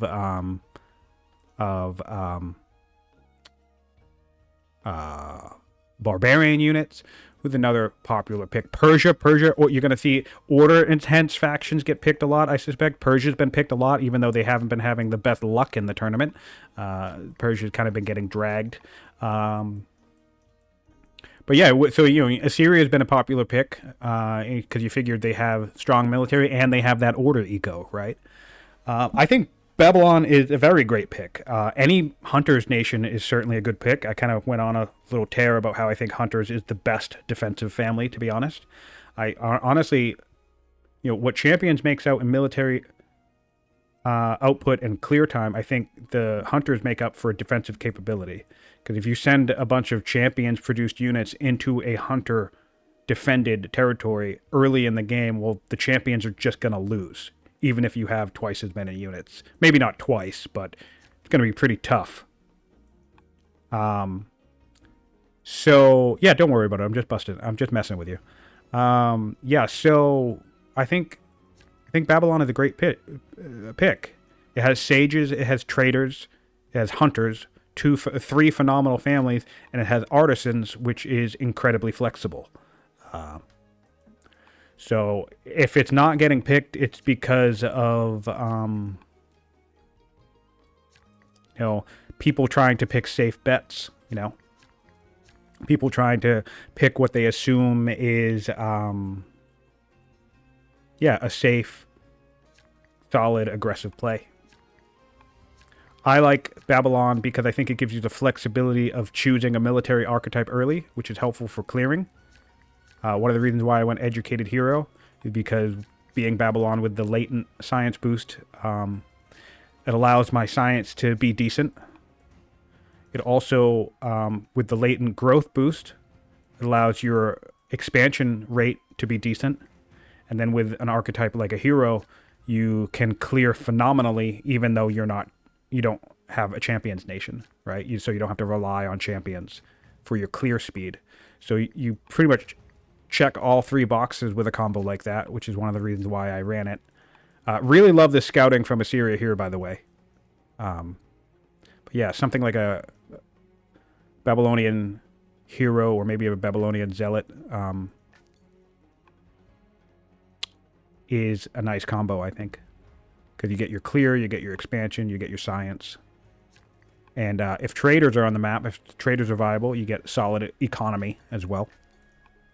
Artisans also gives you solid economy and culture, which culture is crucial for the unique unit rush. Yeah, I don't know.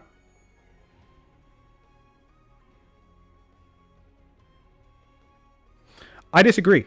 Bold Dragon says Babylon has an issue if the game is very aggressive. I disagree because we talk about Rome with Polis being able to beeline land consolidation, right? Because they open with Polis. So Rome is like the fastest path to land consolidation. And I guarantee you, even if you took something like 2 scholars, I think Babylon could clear this in roughly the same time because they have sages and Rome doesn't. So that's what I mean about Babylon being super flexible. So you run up to sages, run up to land consolidation. What do you get on the way? You get an archer. You get your 6 strength unique unit for free, right? You settle the capital hunters, so both of these come out as sentinels, right? Then you get to land consolidation, and then you get a free horseman. And you can do all of that within 35 turns, so someone's knocking on your door with, I don't know, some archers or slingers or whatever trying to kill you early.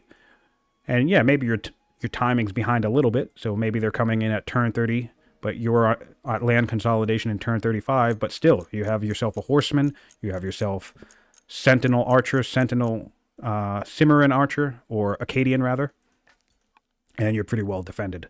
That Akkadian's a monster in the early game. You just need to not be in the middle of the woods.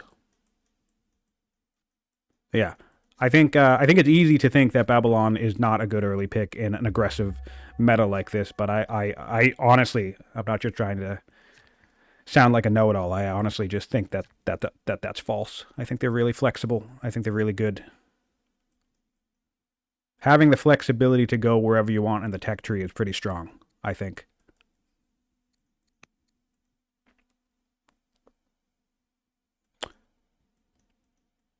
Also, anything that leads to momentum, right? So that growth booth leads to momentum. The free worker off of artisans leads to momentum. The culture off of artisans leads to momentum. Traders obviously leads to momentum. Sages leads to momentum. And hunters in the correct spot grow with game or whatever, or also due to orders. That's a momentum. It's like they have a fantastic family combination.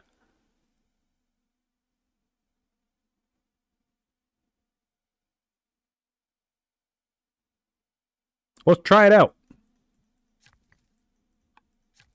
Maybe we'll do a match sometime. You can run any Champions Nation you want, and I'll play Babylon, and we'll see how it goes.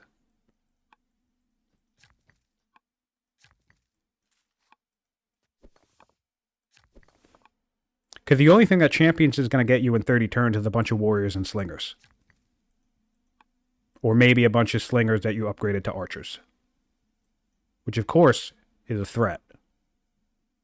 I just think something as simple as an Akkadian archer inside of a city that you're trying to take is going to do enough damage to a bunch of slingers or potentially archers trying to take that city. Because it's going to be a sentinel slinger inside of a hunter family. So it's got to be a 6th strength Akkadian archer with splash damage that has a plus 30% strength boost on top of it. So oddly enough, if you're worried about getting rushed as Babylon, just beeline forestry and get your unique unit immediately. Because you can do that. I guarantee you can do that in about 20 to 25 turns. But anyway, here we are. Wouldn't it be funny if I went on that rant? There's only 12 of you in chat, but wouldn't it be funny if I went on that rant and next 3 tournament matches we saw a bunch of Babylon picks? That would be funny. No, I just think they're good. All right, but we have arrived in our positioning, a little bit of our forward positioning with the Mounted Lancers. We have nearly 2,000 training, So we will see a mass mounted lancing, and we're still building roads. Oh, I love it. Dude, if we blitz, I'm so excited for a blitz.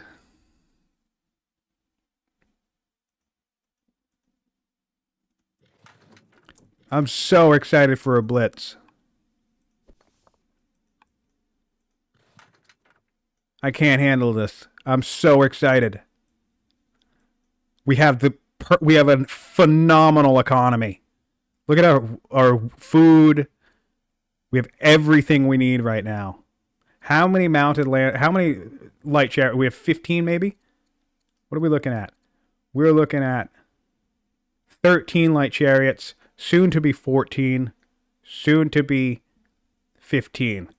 Dude, I swear to God, if Moroten blitzes Blaj into Assyria with just an absolute tidal wave of mounted lancers, this could very well end up being one of my favorite games of the entire tournament. This is by far one of my favorite strategies to do in this game.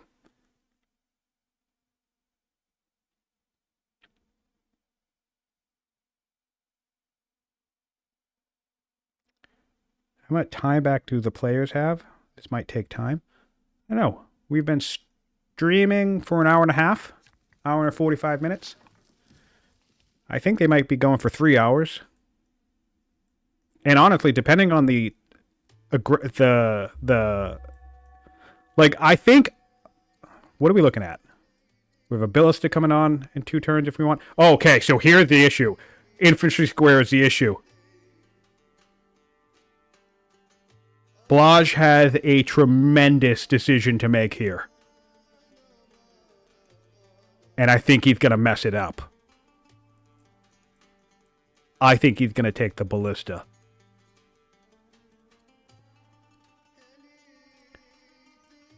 But the reality is the only thing that's going to stop what's about to come. Oh my God, we're not even taking the ballista. We're taking...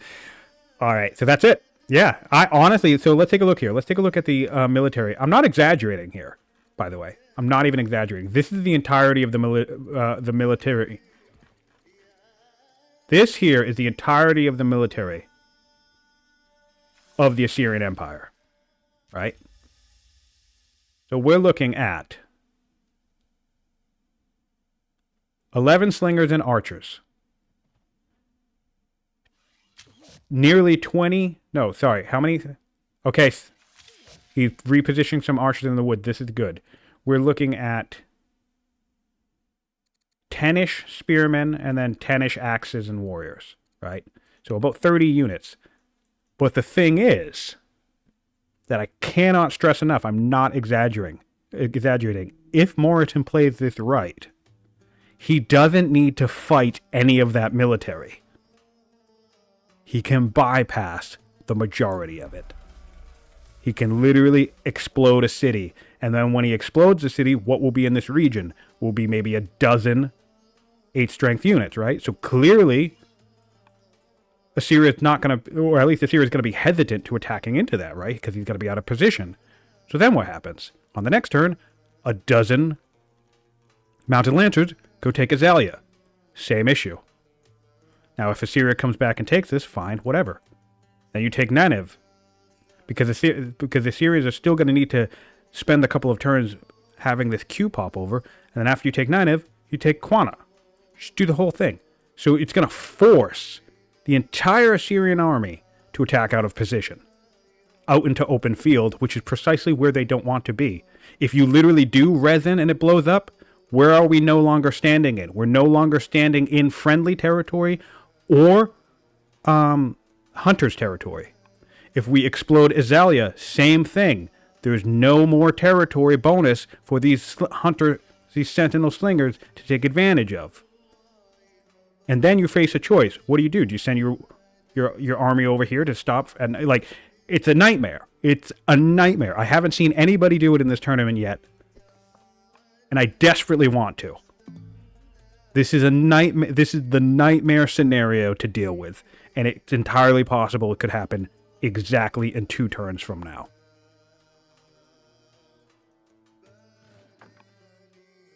God, I hope it happens. God, I really hope it happens.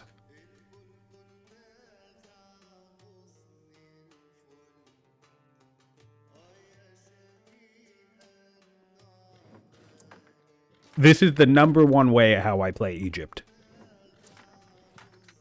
And personally, the way I theory crafted out this game, I don't know of any counter to this, apart from after finally watching Sabretooth and actually Blaj, of all people, go against each other. Blaj was Greece. He got infantry square, but already when Egypt was basically tidal waving his empire, so it was too late. Literally the only thing I can think of how to stop this, unless the map gives you good choke points or woods or whatever, is by getting to pikemen as quickly as humanly possible, as fast as you can. And for those wondering, you 100%, it's turn 87 now when this is about to fire off, you can 1000% get pikes within 80 turns. So that could be worth a beeline if you go up against an Egyptian player. Certainly if they're aware of blitzing, and anybody who watched this video, if Moroten pulls the trigger on this, will eventually become aware of blitzing.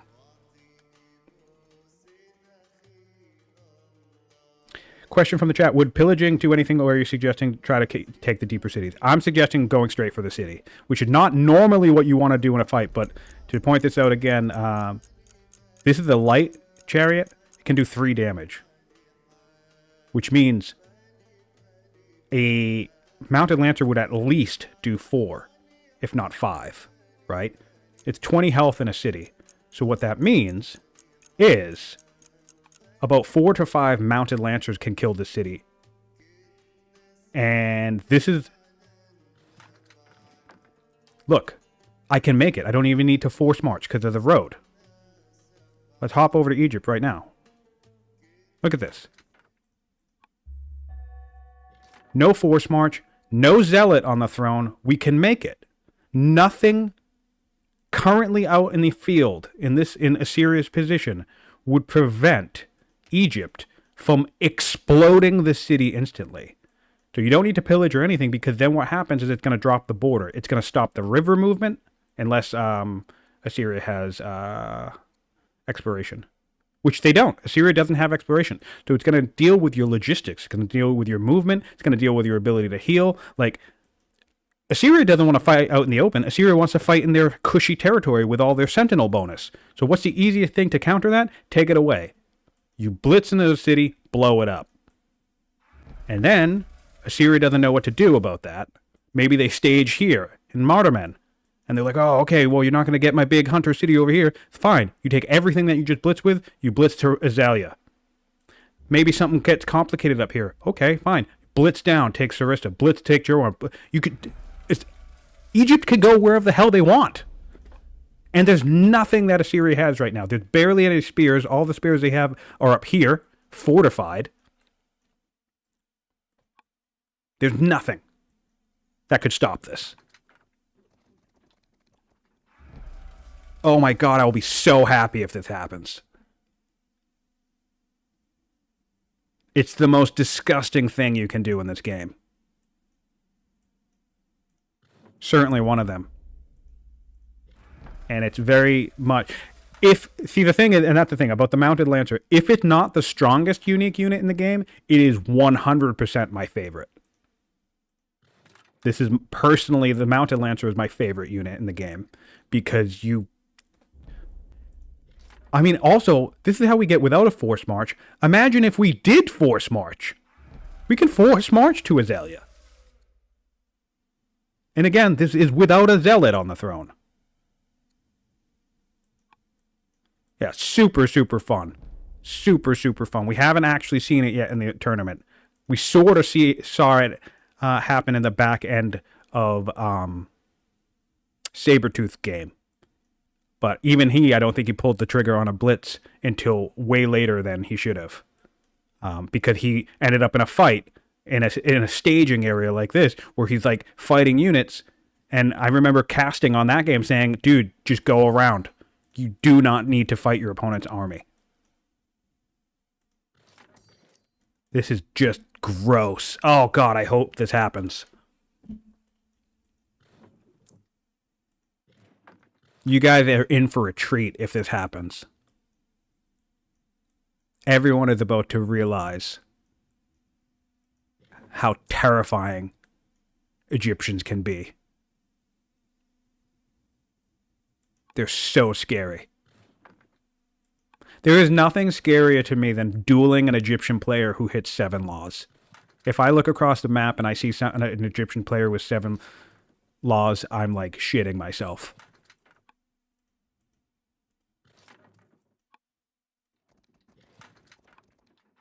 I like how we're even backing up. Look at this. This guy, this is the Mounted Lancer, can still hit Resin. And like I said, 4 damage. So, 5 units can blow up this city instantly. Not a goddamn thing Assyria is going to be able to do about it. Not one thing. Not unless they put units in this city or start putting spears on these hills. Blaj has no idea this is coming. Oh, this slows us down a little bit. So what will be the most disappointing thing is if this entire army comes north. If Moroten comes north and starts attacking this army, that will be a tactical blunder, in my opinion. Because even you could come down here. So this spear could be a problem, come to think of it. How much damage do we do? 7 damage? That could be a problem. But alright, let's talk about blitzing units. Come down here, kill the spear, kill the zealot. So go back to what I was saying earlier. Stage and Keith, and then Alpha into the southern part. And I think what we have up here, 1, 2, yeah, so 3 units and then a trash slinger or something could kill this.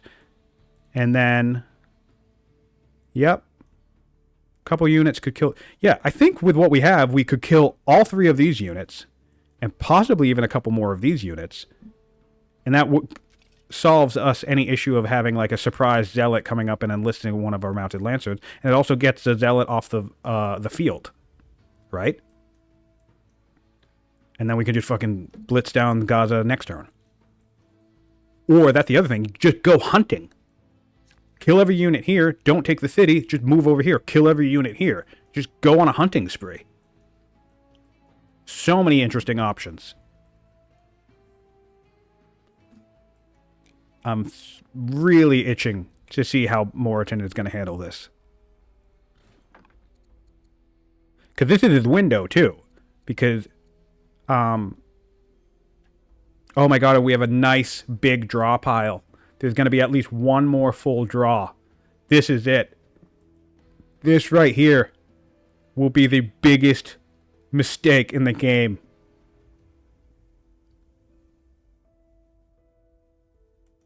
Quite possibly. But yeah, because of this positioning,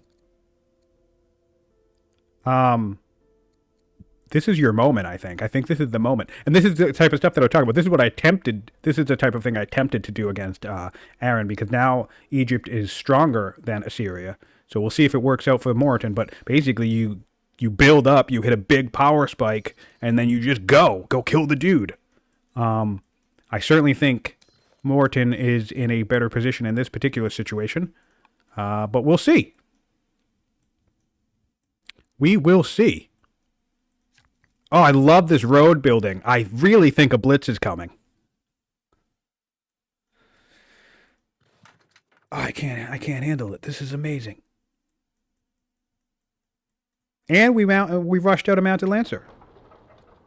We rushed one out. Fantastic. And we can do 5 turns, which isn't bad. Not that bad. What we need is oh, this one's not strong, so we can't get them here. Crazy, man. Crazy.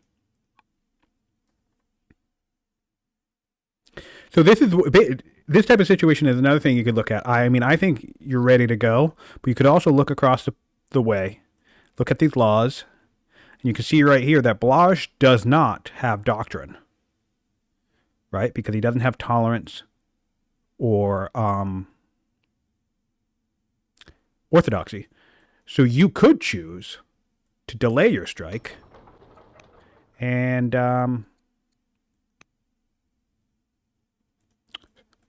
spend a few turns rushing out more mounted lancers with orthodoxy. Oh, actually, what law did we take? And we took it. We did. We took orthodoxy. How beautiful is that? In fact, we even used orthodoxy to rush out the mounted lancer. It's all coming together, everybody. I'm so excited. This is my favorite thing to do.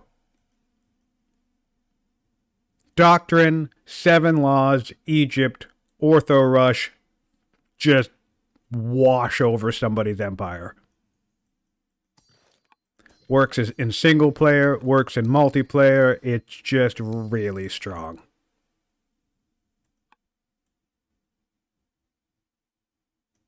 Really solid order economy here as well.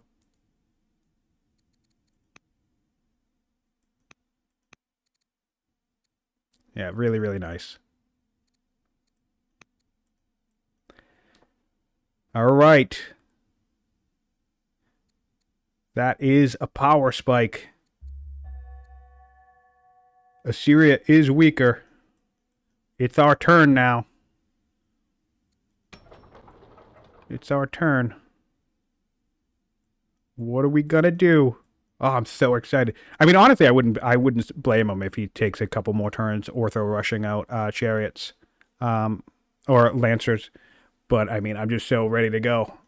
I'm so ready to go.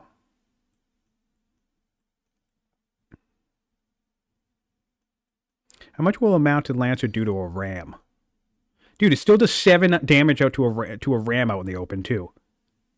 These things have 20 defense against ranged attacks, and it's still getting chunked. Awesome.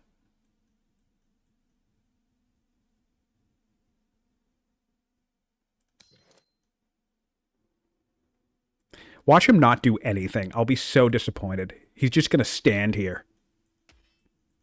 Again, I won't be surprised if he doesn't like exactly go in this turn. But I mean, if we just play for another hour without him ever attacking, I'm gonna be so disappointed. Look at this. Think of this. Wait a minute. Let's do the math on this. This is 5, right? 4. Okay. Say you do want to fight this battle, right? With a couple of force marches, you can delete this city in 1 turn. Every single archer in this territory loses Sentinel and their friendly territory bonus. Look at this. And there's, hey, we're taking a peek. Oh my God. I mean, this would not be my preferred target, but that certainly will be super funny if that's what we do. Because every archer will lose Sentinel.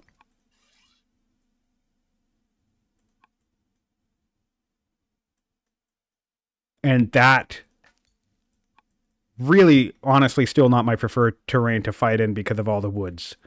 So I'd really like to see a different blitz target. Also, you're putting yourself in the center of a lot of units.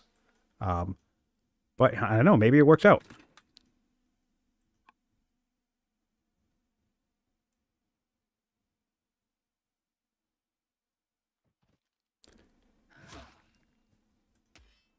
Ah. Okay. We're doing something interesting here. I have to suspect this is maybe a bait.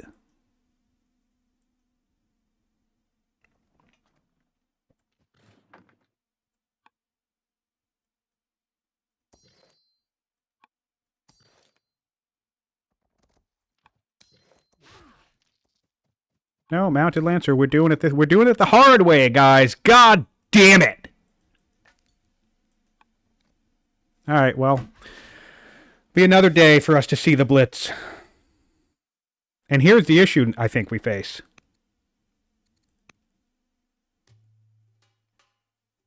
Oh, man. This is annoying. That's why you don't do this. Look at this. Look at this. Look at this. Immediate reaction. Immediate reaction from Blaj rushing out a wall. This entire city could be falling right now.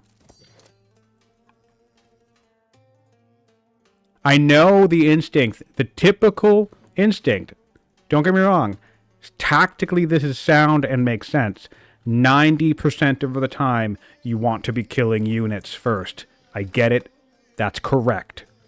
Moroten isn't technically doing anything wrong here. But what I've been trying to emphasize by ranting about these mounted lancers for the last 20 minutes is that the big power you can get from them is that you can unexpectedly delete somebody's city before they can even blink. They will have no idea what's happening. And then, like I said, all of the Sentinel units. Let's do a Sentinel Archer right here. This is a Sentinel Archer. It can do 5 damage to our mounted lancers out in the open, right? Which, hey, fine. Still not a lot, but 4 archers can kill a mounted lancer. Without the Sentinel and Territory boost, this would be like 4 or 3 damage. So suddenly, it takes 5 to 6 archers to kill this thing. Or 7 if it's 3. You know what I'm saying? So, the Mounted Lancer blitzing technique is the one kind of exception, I would say, to the, hey, make sure you kill everybody's units first. Although, this is still looking good. I'm not saying this is going to be bad. It's still looking fantastic. Assyria's in a tricky situation, but boy, would have it been hilarious to watch this city just go pop. Still going to be fine. I think Moroten's in a strong position. What we really want to watch out for on the Assyrian side is right here. We have 4 seconds left. 4 seconds left for Assyria to pivot. And we didn't. So, Assyria could have pivoted out of sovereignty into infantry square at an immediate response to the attack. He still would have been like 14 turns away, or 13 turns away. But that would have been the correct play there. Because now we have a crisis on our hand. And the other thing about instantly deleting cities, is you stop build queues too. The other reason why I like blitzing, if you just send 3 mounted lancers to every city, he's not going to be able to rush anything. Because all the cities will be damaged. He won't be able to build anything. Because all the cities are going to be damaged and their build times are going to lose. So, in that process of putting 3 lancers here, 3 lancers here, maybe 3 lancers over here, do you lose maybe 3 lancers when all these guys collide on them? Sure. But then, it's the same situation. Assyria is now out in the open, out of position. So, yeah. I think blitzing is the way to go with the Mounted Lancer, personally. We're probably going to get an enlist here. We do have the civics for it.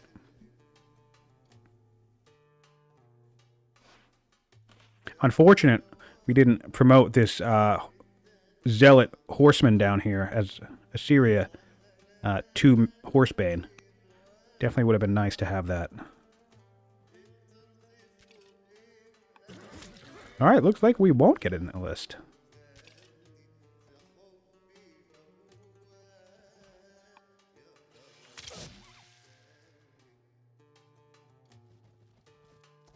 Alright, now we have a unit in the city. We'll make it just a little bit harder to kill. And now look at it. Right? We'll still be able to blow it up. We'll just take a couple more hits. Honestly, it might not.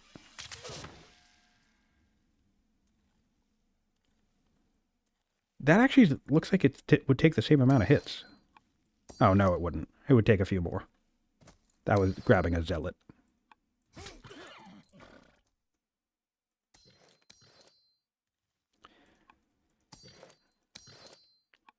Alright, so we killed 4 units last turn.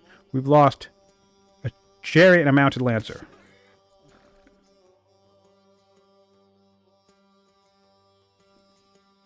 Yeah, I think trying to strong arm this is 100% not the way to go.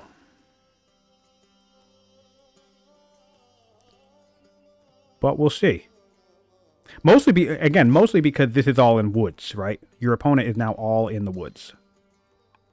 Even your mounted lancer here will only do 4 damage to this. So, tactical misplay here. 4 kills on the Assyrians now. We're running even on kills with 2 mounted lancers, so I would call this one encounter a win for the Assyrians so far.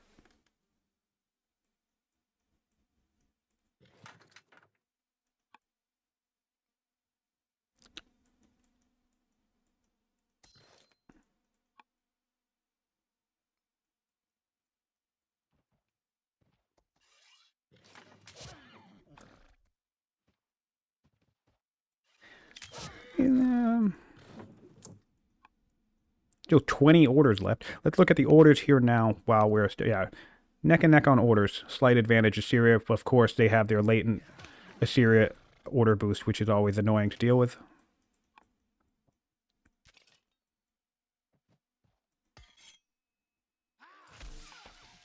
Yeah, I think this is a botched attack,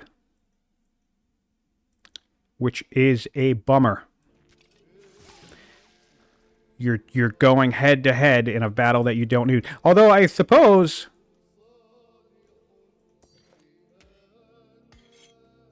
I mean, there's a zealot on the throne. That's the other thing. And she's old. Maybe you keep ortho rushing until she dies, something like that. I don't know. Tricky. Sad to see no blitz.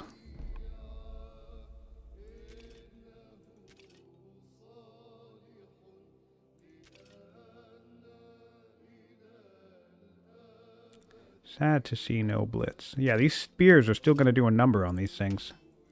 7 damage. Plus the potential to crit. Which effectively makes them an 8th strength unit. I ran into the same problem with my elephants. So the best thing you want to do with your mounted lancers is not have to fight the spears. Yep, and now resin is protected. Yeah, I think this is tactical misplay here. Unfortunately. This whole city, all of this territory, you might have gotten a couple less kills. Maybe you only take 2 kills, right? But you'd be fighting the same battle. Especially this forest was vacant. There was no units in this forest. I think maybe the spear was already there. But otherwise, these 2 locations were open. Yeah, I think you could have blown up Tushan in one strike. And that would have dropped every single one of these archers down 30% strength. With the exception of this champion one and that one.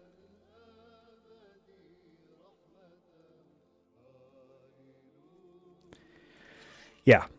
I think the correct play here would have been to cause mass disarray by just causing chaos.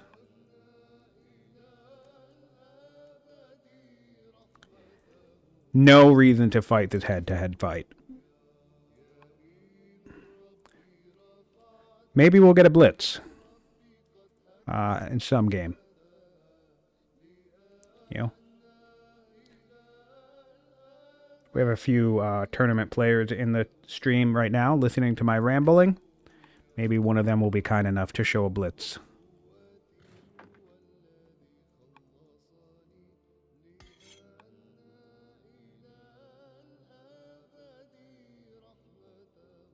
And because the thing is, it's like, yes, all of these units are going to do a bad amount of damage to the Egyptians. But the question becomes, is if all of these Egyptians were down here, right? Or down here, or even just, you know, a little bit further away right here, it now costs twice as many orders to move this entire section of units.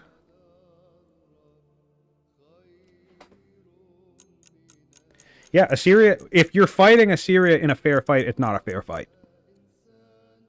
And I feel like what's happening here is the exact same mistake that I made in my fight, is Egypt saw their opponent dip into weaker and said, all right, it's go time.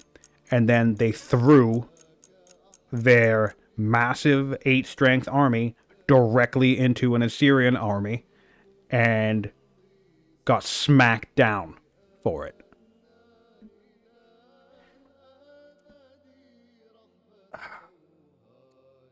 unfortunate. You really want to be careful. Be curious to see if we have a... Oh, so, all right, so this is another example, right? You'd probably take too many losses if you did this at this point, because there's a shitload of spears here. But just highlighting that, 5 mounted lancers could blow up the city, and then all of this territory is no longer friendly, buffing the Assyrians. Put some shit in these woods. Nope, we're just going to fight like a normal person. I mean, in fairness, we do have a potentially massive route chain.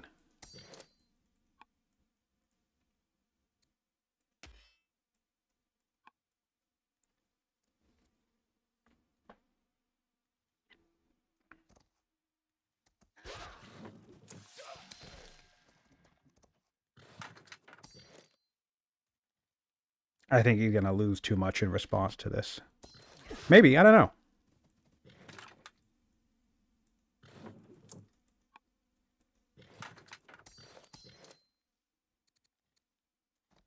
Oh, also, what the hell? We have an amazing hero heir.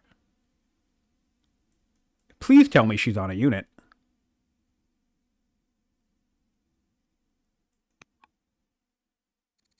Is she not on anyone?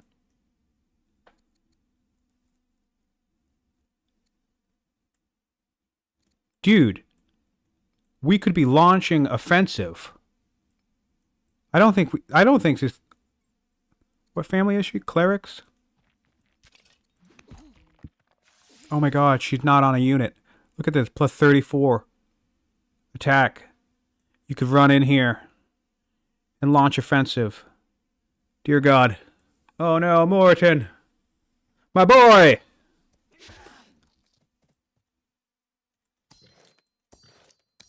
Oh, that's nice. That's a nice shot.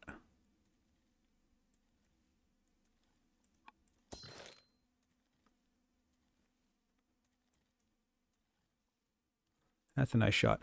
All right. So only 2 kills so far. We started with 4. We were returned 6, and now we're getting 3. So we're up. We're up 1 kill on the battle total. Really like this scout in the middle of nowhere, by the way. It's always nice to get in people's way. Okay. Gonna need 1 more, it looks like. Nice, nice. This is kill number 4. Okay. So we did 4 for 4 against 6. So we're up 2 kills. 4 both of our rounds. Now bringing in some axes. Have 18 orders left.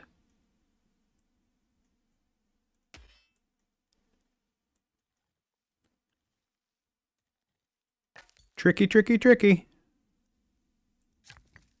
I would send civilians to block these assholes. How many mounted lancers do we have left?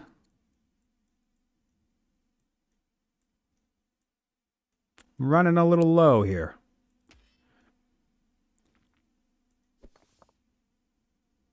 What are you doing with this guy? Okay. All right.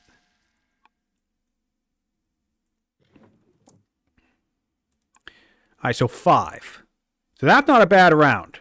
Because we started by taking 4 kills. We received 6 kills in return. And then we fired back another 5 kills. So that's not too bad. And this is the type of thing that I watch when I'm in a fight, too. When I'm like actively playing the fight. I'm always weighing, all right, I killed this many, and then he just killed this many, and then I killed this many. So... and that gives you a sense of what the momentum looks like. And then you can take this information and then also look across the battlefield, be like, okay, there's a shit ton of sentinel archers, or there's a shit ton of spears, or like we have people down here, things like that. So still looking like Egypt is going to be good here. We'll have to watch and see what Assyria does next turn. Definitely a better position to be out in the open here. Not creating too many opportunities. Although this is all Oh, we have some rushing happening. This is all Sentinel, Hunter territory. 2-turn spears. This is it, right? By the way, this is another reason why you want to just blow up build queues. Stop unit production.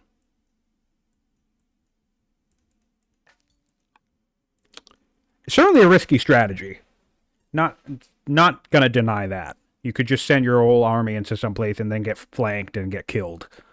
So definitely not without risk.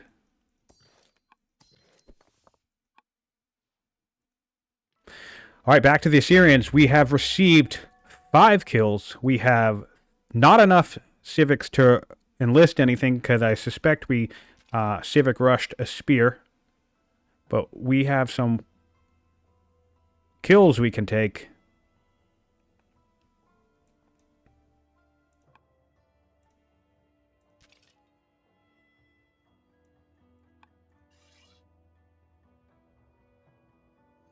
Yeah, so it'd be a difference of 1 damage, by the way, between being in a Sentinel territory or not, which I know it doesn't sound like a lot, but trust me, it adds up.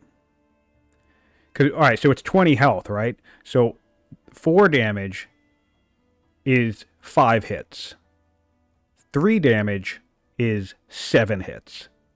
So changing the damage ratio by just 1 damage across the board can be enough to make sure that someone needs to hit you not just once, but 2 or maybe even 3 more times.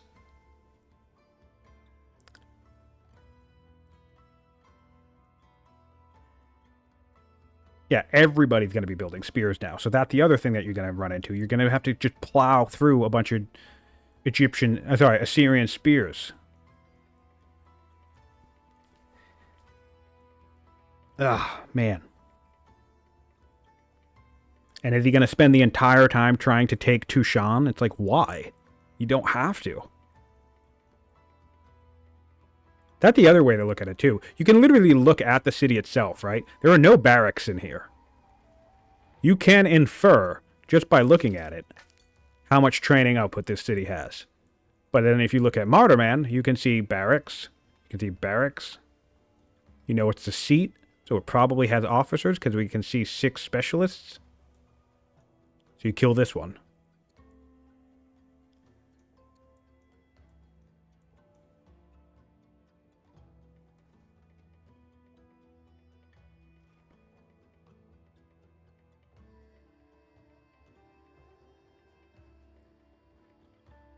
Yeah. Being on this side certainly would change. The size of these lakes would certainly change the mobility around here. That's the other thing that would have been nice about blowing up this territory instantly, is that you'd kill this lake movement, or some of it anyway.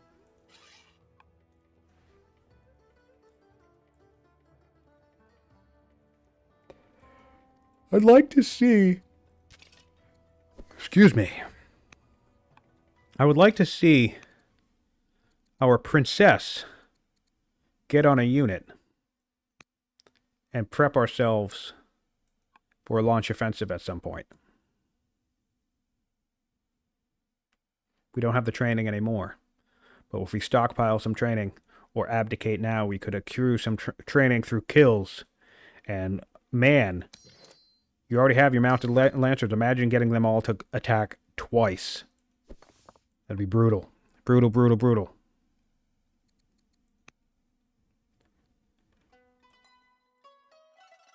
Oh, looks like we've lost connection.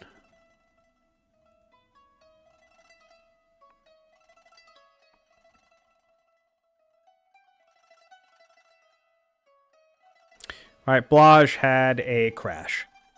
So our turn, our timer is paused.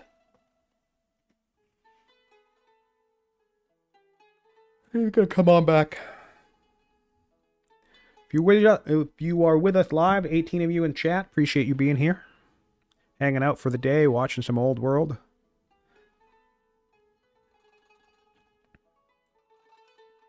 If you're watching after the fact on YouTube, please give us a like, subscribe, leave a comment. Helps the algorithm. Also helps get the game more attention.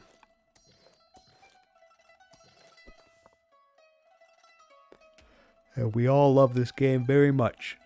Excuse me, I'm yawning. 2 games in a row. A little bit tiring.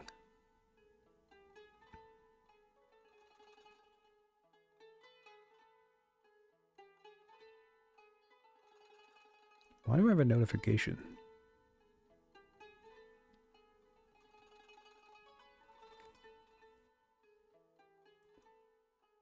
Hello, Hazard. Welcome to the chat.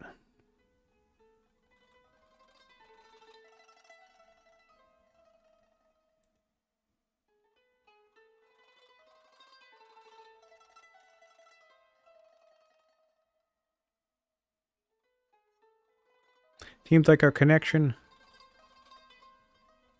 is still getting sorted out here. I'm back, but Blaj is not. So let's do a recap on some stats while we wait. Let's take a look. We'll do the whole thing. Wealth massively favors Egypt. 19,000 wealth to 8,000 for the Assyrians. Total population favors Egypt slightly. Specialists neck and neck at 32 to 31. Workers 25 to 24, neck and neck there. Military units produced, wow, across the entire game. Excuse me. Both players have 42 and 41 units respectively. This is another reason why you want to think about these power spikes, right? As much as I was itching for Egypt to go in at some point, imagine if...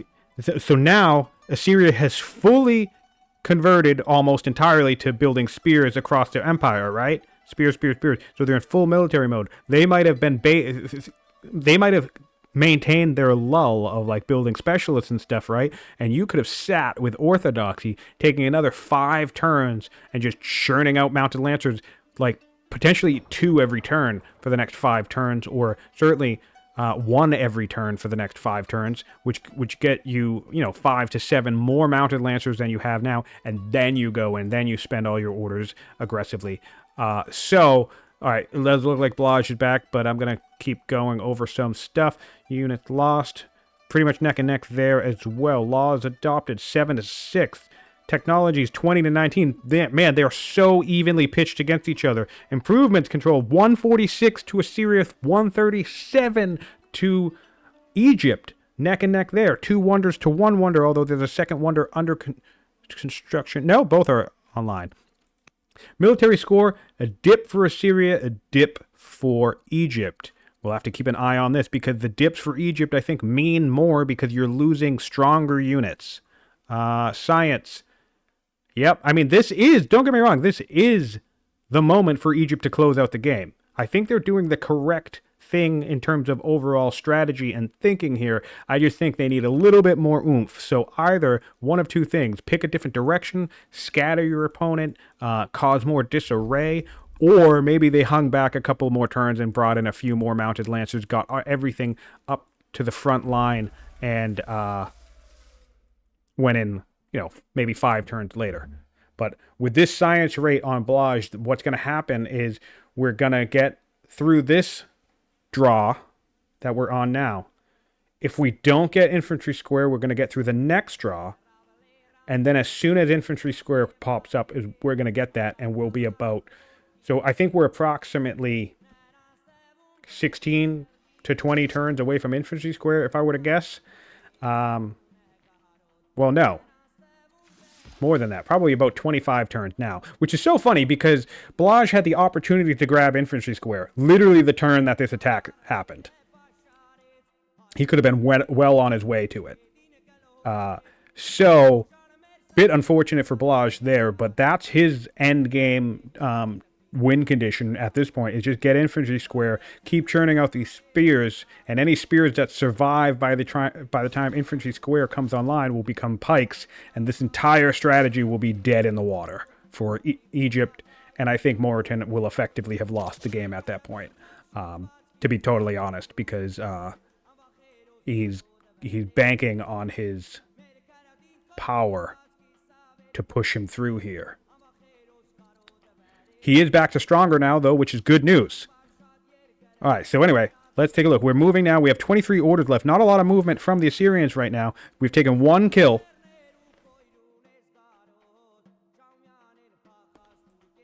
And this is what we're seeing. We're seeing some turtling from the Assyrians, right? Turtling here as well.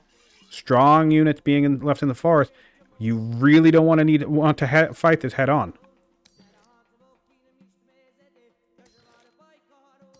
Just go where the kills are.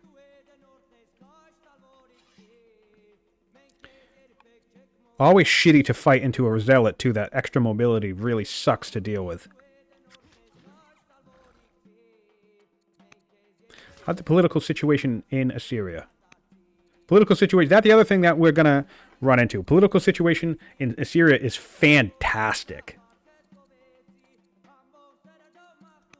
What about Egypt? Egypt is great too. Okay, never mind. Egypt is doing great. Fantastic. Same thing all around. Great.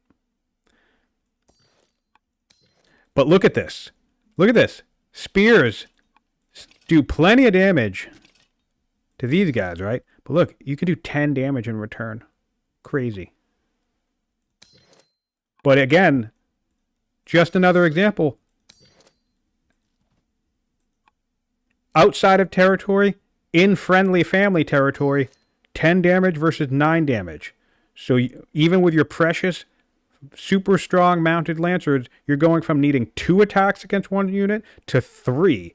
And if the majority of your units are all like 8 strength units, you don't want to be wasting a 9 damage attack just to get a kill on something that's 2 health. So thankfully we have some slingers nearby. That's what is nice about having some random trash strewn about. But that's still an extra order or whatever you need to spend. This is not looking like a strong position for Egypt. I'll be very curious what they decide to do. Not having a strong kill round for Assyria, but Egypt could box themselves in here. Tricky pickle.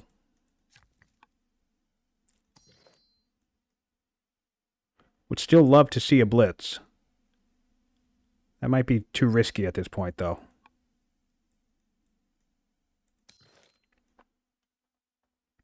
Yeah, this would be 3 orders. Look at this. 1, 2, attack. 20 turn window is huge. Yes, it is. But it also comes down to how much output Egypt is taking. 20 turns to defend yourself is plenty. Like, this is the bulk of the power in Egypt right here. And look how much damage they can get done in return. 5. You know, Assyria can take kills. That's 8. Assyria can take kills here. Look how much damage. So this spear does 5. This archer from this position does 3. Look at that. It's the same damage. This is what people don't understand. And this archer can crit. So hunter, sentinel, territory in a forest does 3 damage to this guy. Even if this guy walks immediately adjacent to these archers, he's still only doing 3 damage. So effectively, these units are the same. Which means Egypt is not in a strong position to win this fight. Which means Assyria has more time. Killing Assyria in that 20-turn window is the goal, but I don't see that happening with the way that Moroten played this initial invasion, because he basically sent all of his best units into a meat grinder. And that triggers the defensive reaction of spears being built everywhere, which will send more spears into these guys and also give him spears to upgrade to pikes later. But we'll see. We'll see. Looks like we're going in for more attacks here.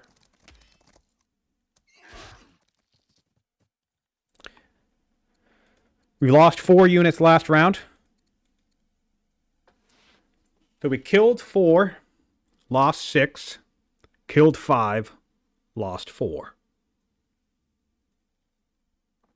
So we've lost 10, and we've killed 9 so far.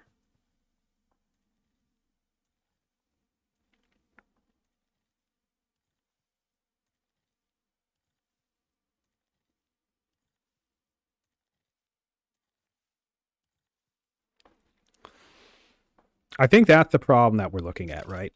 This zealot, let's do somebody without a general. All right, so this spear without a general does 5 damage to this guy. This guy does 8 in return.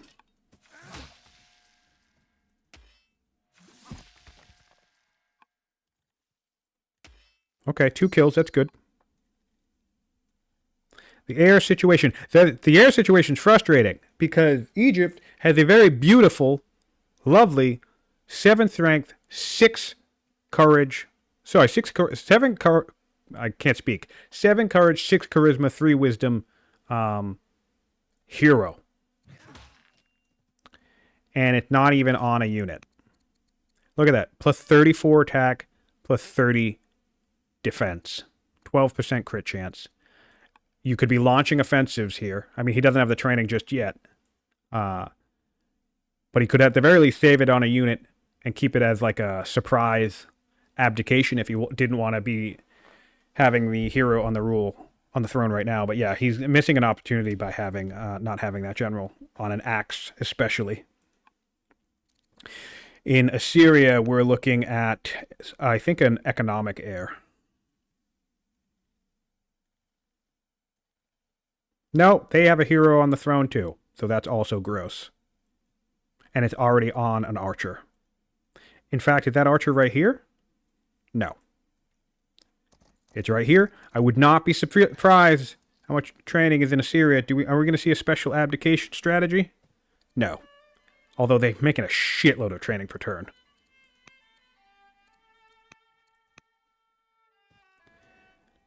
Alright, so we are up to 2 kills.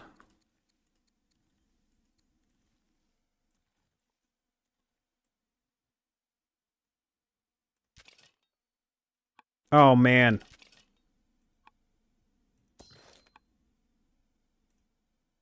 Imagine if Assyria just managed to block the entirety of the Egyptian cavalry in. Oh, undoubtedly they'd be able to get kills. But still.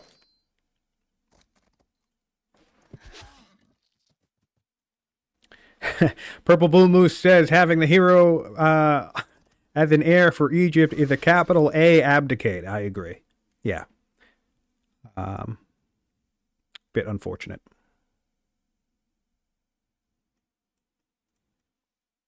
All right, 3 kills. 30 orders left. Plenty of orders left. I just really don't like fighting in these woods.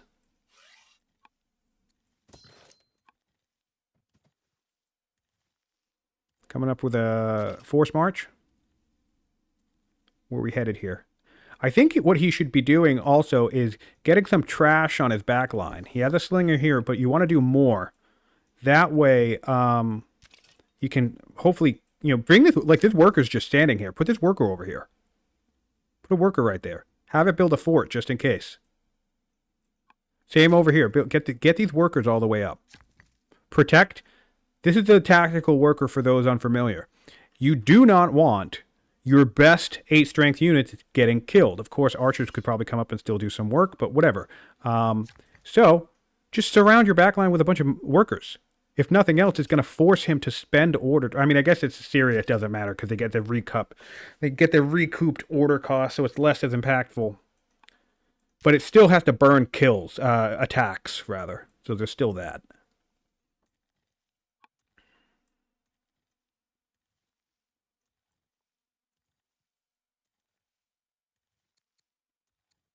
$27 orders left on Egypt. There were axes down here. I'd like to see some axes moving up. This is the other thing that you can sometimes mistake with the power score. Although it looks like a lot of Assyria's power is not a lot, but a good portion of Assyria's power is not in the fight.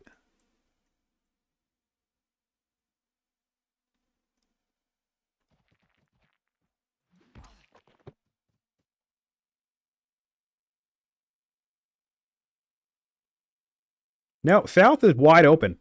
We discussed early on that Egypt could have staged maybe in Kis and literally just blitzed out here and taken all of this in like 5 turns, and there would not have been a damn thing that Assyria would have been able to do about it. But unfortunately, Moroten decided to make the classic mistake we're all guilty of once or twice in our lives, of just taking his big, strong army and blitzing directly into the Assyrian army. And he's taken some losses with that approach. We'll see if things work out in his favor, though, but definitely not. I wouldn't have chosen this battlefield. And of course, with mounted lancers, you can choose whichever battlefield you want. All right, so 3 kills being sent back to the Assyrians. So we started with 5. Sorry, we started with 4. Took 6. Gave 5. Took 1-ish? I don't remember. I've lost track now. It's something like 12 kills for the Egyptians to 10 kills for the Assyrians. But yeah, no, I think the correct play would have been to blitz down here, or maybe blitz directly across. Just completely ignore these 2 cities entirely. He had something like 15 mounted lancers, all the orders in the world, plenty of nice roads. He could have just deleted Rezin and Azalia, probably both of these in the exact same turn. And then you just bisect the Assyrian Empire and put a lot of pressure and chaos on their movements. Of course, a strategy like that is absolutely risky.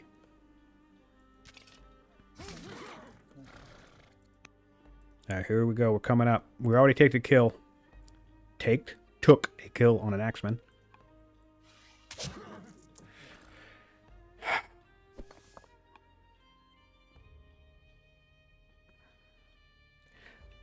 Of course, the blitz strategy is difficult to intuit because it's not your first thought, right? General conventional wisdoms of war is don't go straight for cities, kill as many units as you can, and that is true. But I think the mounted lancer is one of the units, and the mounted blitz, specifically the mounted lancer blitz, is one of the tactics that can kind of circumvent that tactical thinking. But of course, so much of old world tactical thinking does not intuit you to just run around targeting city centers. So I definitely understand it not being on the forefront of Moroten's mind here. But really also just so many forests. This is just a bad battlefield. Now, Moroten, if you haven't watched this again, don't feel too bad. You are doing good. Doing a fine job. Played a wonderful game regardless what happens in the future as a result of this match. But these are just observations I'm making. And of course I'm making them with perfect information. So, it's easy to say everything when you're just watching from a bird's eye view and you have all the information. So, everybody does the best that they can in a given tournament, in a given match.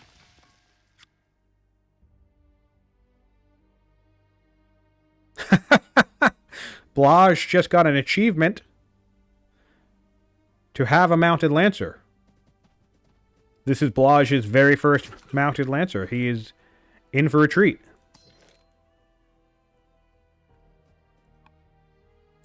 Yeah, I don't think this is going to go the way for Assyria, unfortunately.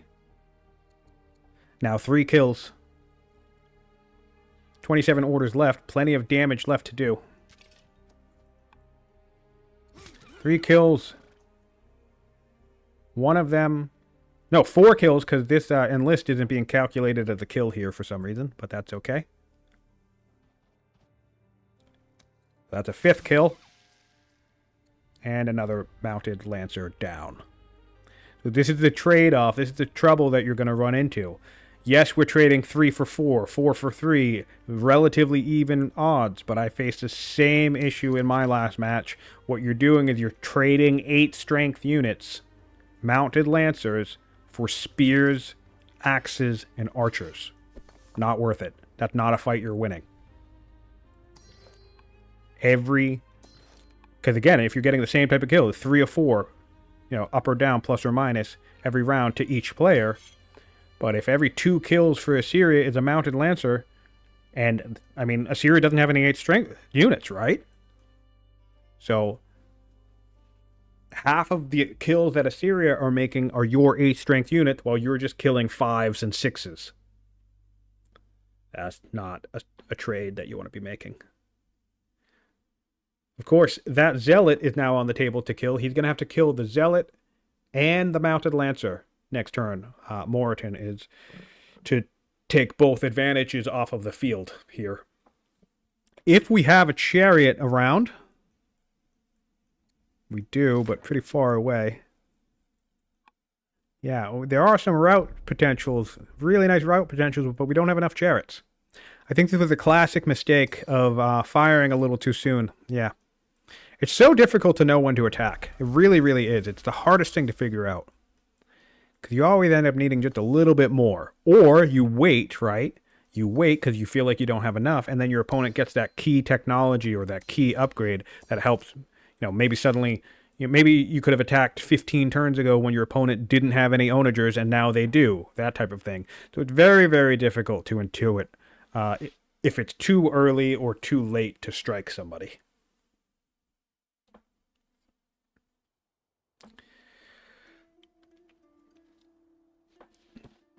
All right, I am going to just step up for 1 second.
All right, we are back in Egypt.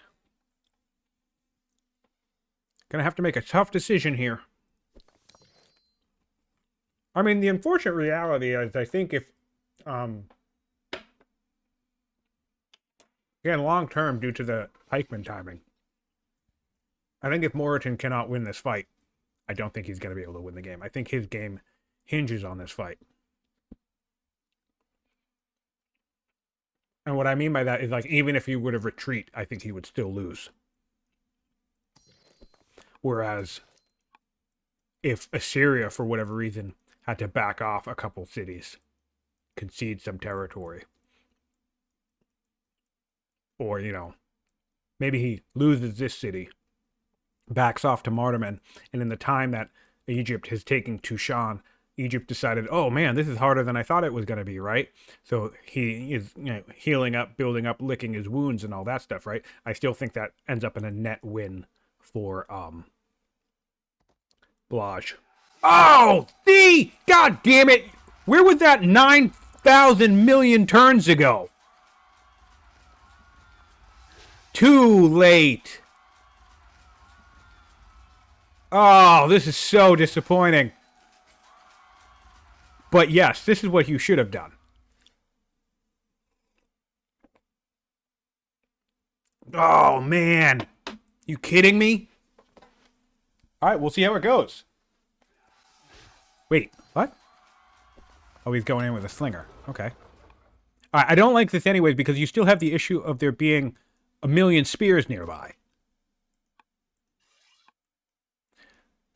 Yeah, so for those of you who didn't watch the first rant, if you're coming in live, of course, if you've been watching this on YouTube, you heard this already, but this was the idea to begin with.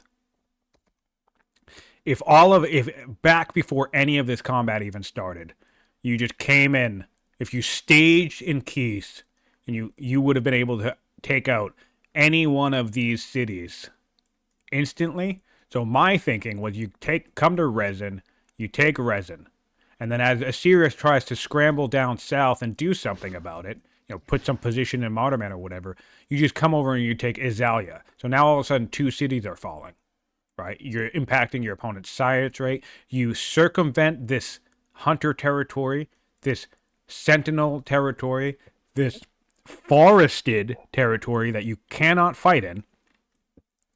And now we have like half the strength, right?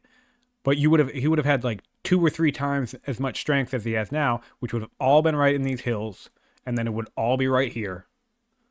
And then you could even go for the capital, come up for Quatna, go down south. You just obliterate the majority of the Assyrian Empire, while your opponent would basically have to come out into the open to deal with you. All of this is open terrain. All of this is open terrain.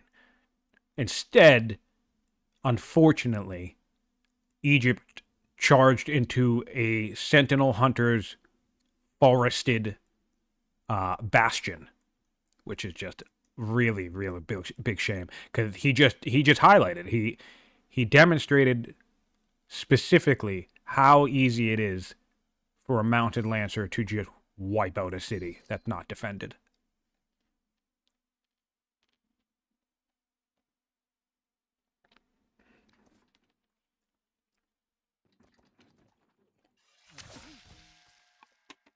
So even though this is cool and this is happening, I think Assyria has enough to come down here and swap this all down.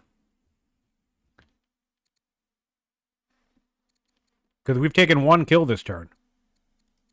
If Assyria takes another 5 or 6 kills, I mean, I feel like that's GG. To be honest.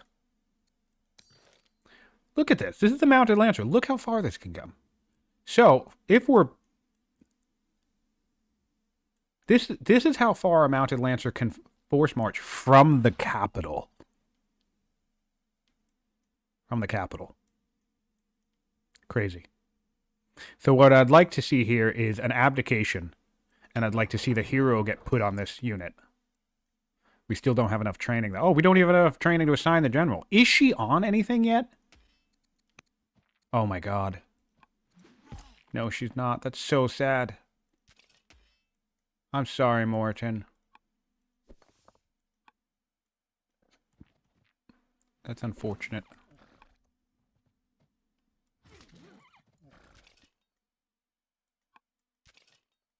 Oh, he played so well too. The timing and the structure of this whole mounted lancer situation was fantastic. But that just goes to show again, all the different layers of this game and what matters in winning a fight. Tactics is obviously a very, very, very, very big part of it.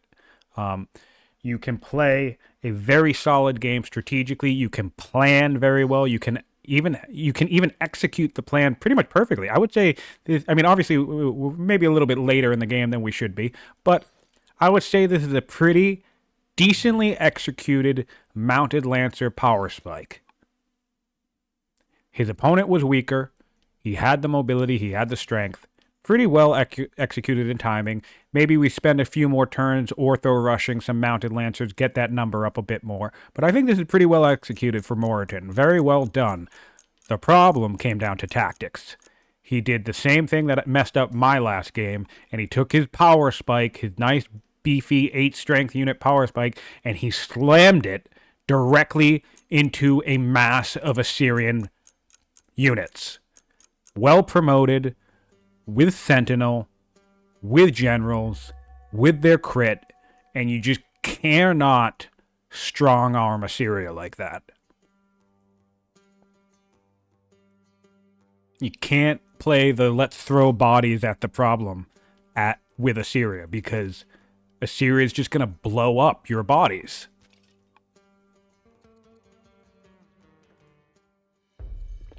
Also, we probably could have waited out this Zealot a little bit. She's 52 now, so maybe it would have taken too long. but spend the entire time ortho rushing more, just an infinite amount of mounted lancers, and then attack when the zealot dies, or at least put your hero on the throne.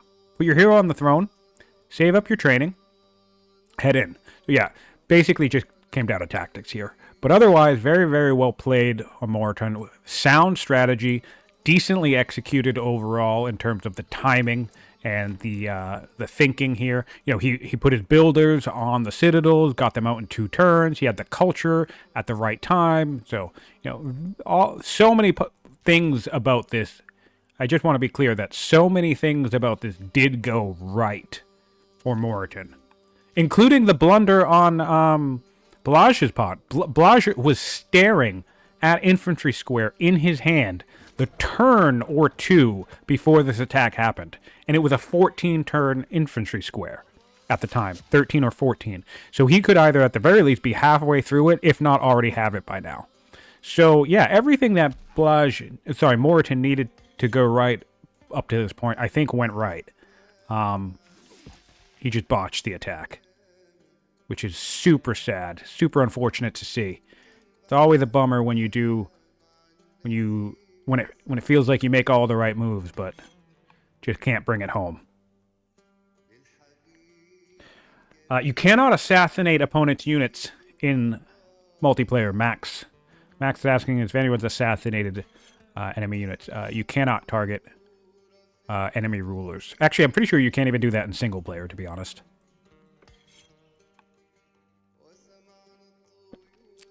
Oddly enough, killing people with Spy Master is largely for killing your own people. It's a nice way to get rid of grumpy or deadly characters that you don't want to deal with. Although it doesn't have a high enough success chance, to be honest. It fails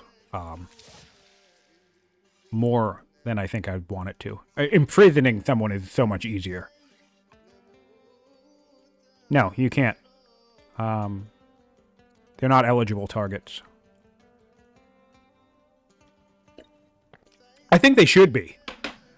To be honest, I think in player versus player, in multiplayer, I think the Spy Master should get the ability to assassinate another character in the game, any other character from your opponent's stuff, right?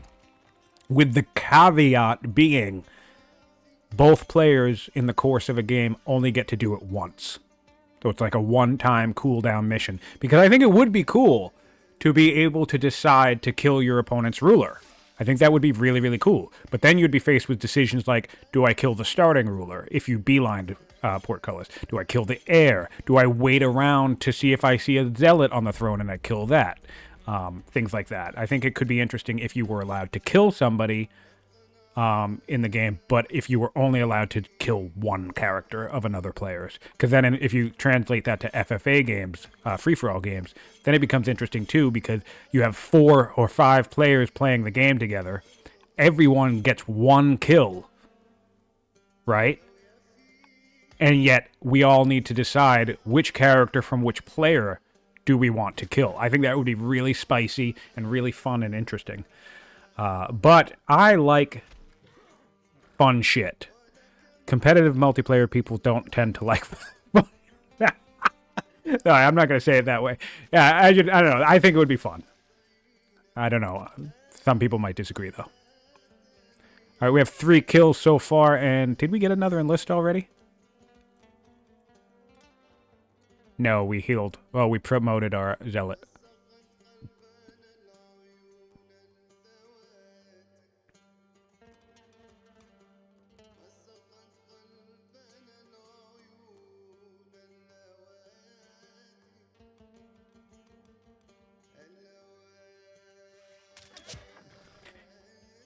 Oh, yeah, this is ugly. But this actually is highlighting exactly what I was talking about this idea anyway. Look where the positioning of some of these units are. Yes, there's some guys in the woods, right? But to get a kill, he sent some guys out here. None of this is woods. So if you had taken the city and then positioned maybe the bulk of your forces back here, right, behind you as you moved in, it would have forced all of this northern forested, fortified, well-positioned shit off of position. I think Blaj would have really been flummoxed by that. I think he would have, you know, attacked out of position. And then, as soon as your opponent comes up to do some funky stuff, you take all of the stuff. Look, you can still reach Azalea. Right? So you take your entire battalion of mounted lancers in the region, and you just go, boop, and take another city.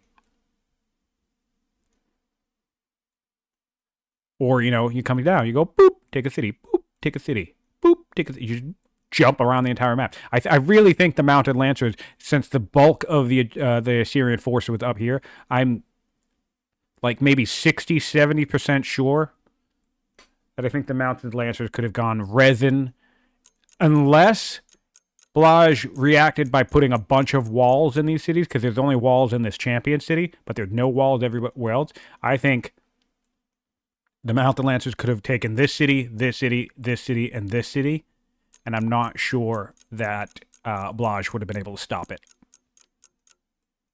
I don't think that wins the game, though. That's the other tricky thing about that. I don't know if that really does anything to help win the game. I mean, maybe you take all this, take this, and then, you know, come up here. And this is better terrain to fight in as well because it's wide open. There's less forests.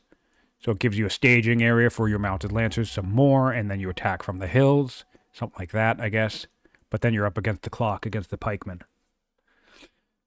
All right, so we are headed over to the Egyptians now.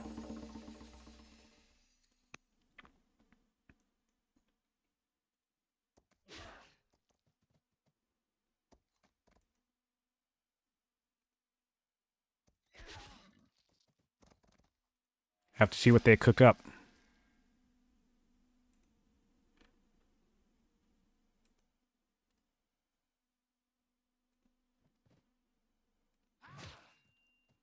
Coming up with an axe.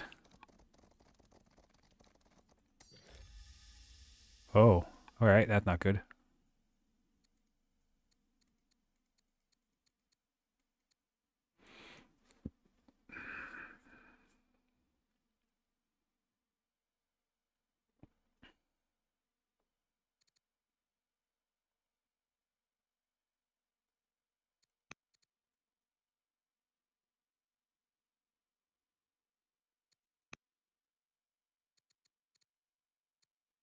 Let me see where Assyria is in the text tree. I've kind of forgotten.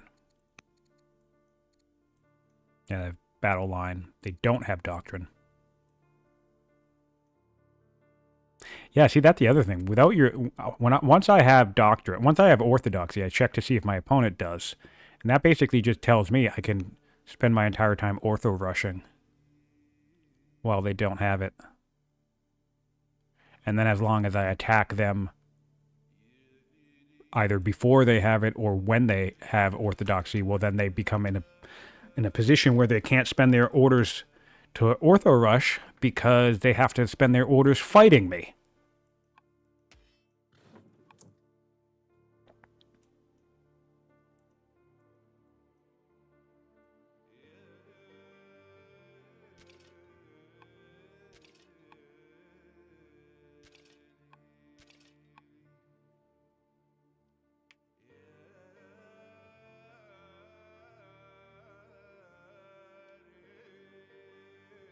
Okay, Filthy Robot asks, how do you check if they have it? So, odds are, since you hadn't played in a while, you're missing a very important option. If you go to option, I believe you go to UI, and you look at advanced help text. For some ungodly, inexplicable reason, Mohawk has chosen to hide a lot of valuable information under this. So step one is you enable this, right? This is going to be, especially because you do a lot of duels, this is going to be very, very important. And then step two is you go over here to this tooltip. So who are we? We're Blaj right now, right? So we're in Blaj's perspective. You go onto this tooltip, and it says laws active. Cities, number 9. This information doesn't show if that tooltip is off. Yeah. So, and then I look here, and now I can see, as Blaj, I can see orthodoxy is activated, right? And or like yeah, I can even see serfdom is activated. All this stuff. So you might already be doing that. Yeah. I'm checking. I'm checking for the law. Yeah. Right. And so, but I use this information to infer where people are in the tech tree. So if someone has monotheism, like especially because in competitive mode, right? In competitive mode, we know that you can't get any free laws from events. We know that that can't happen. So if somebody has monotheism, that means they have monasticism. So even if they don't have any other law. No. Yeah, no, I got it. Yeah, not some super secret message. Just this. But just even, let's say somebody being cheeky for some reason, and they don't have vassalage or centralization. Still, if somebody adopts monotheism, we know they have monasticism, which means they have to have aristocracy. So yeah, basically I keep an eye on the laws, and I use that to infer where people are in the tech tree. And I can do it the other way too. Like for example, if it's turned 60 and someone only has one law, then I can generally assume that they're going up the center of the tech tree. Maybe they went to military drill and to compo, and then I can peek on the map and see, are there ranges anywhere, stuff like that. Obviously, it's not perfect science. It involves some assumptions, but that's how I do that. And no, it's not super secret. It's just... That's one of the things that's just game knowledge, I guess. Playing a lot. The map it's interesting because the map gives you like enough information. Like very obviously, like if you see someone with a lumber mill, that means they have forestry. Although there is one event that gives someone a free lumber mill. So that is a thing. But so if you see 2 lumber mills, then that means they have forestry.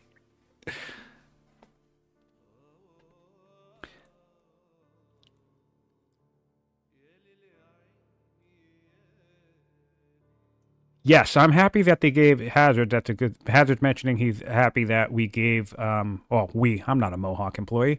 But he's happy that Mohawk gave the heroes their attack back, which is another thing I forgot about. Holy shit!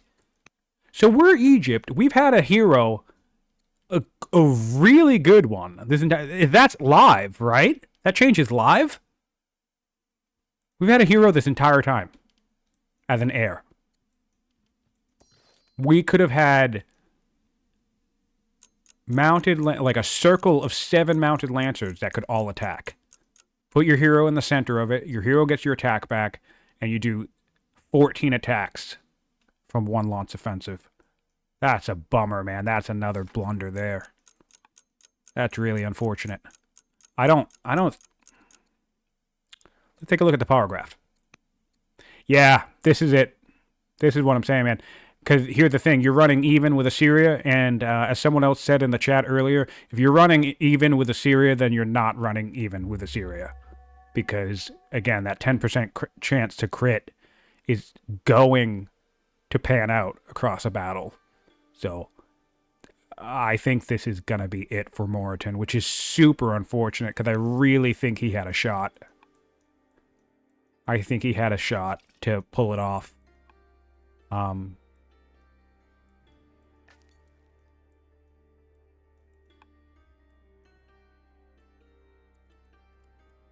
really think the blitz would have been the way to go.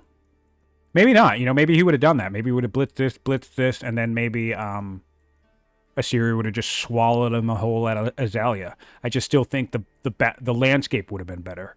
So many less units would be out in the forests. Even when he was over here, these 3 units were all in the woods attacking. You don't really get that opportunity out here.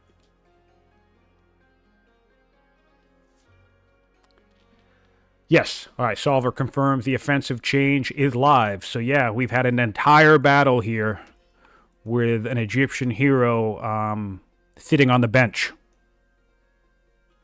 That is... such a bummer.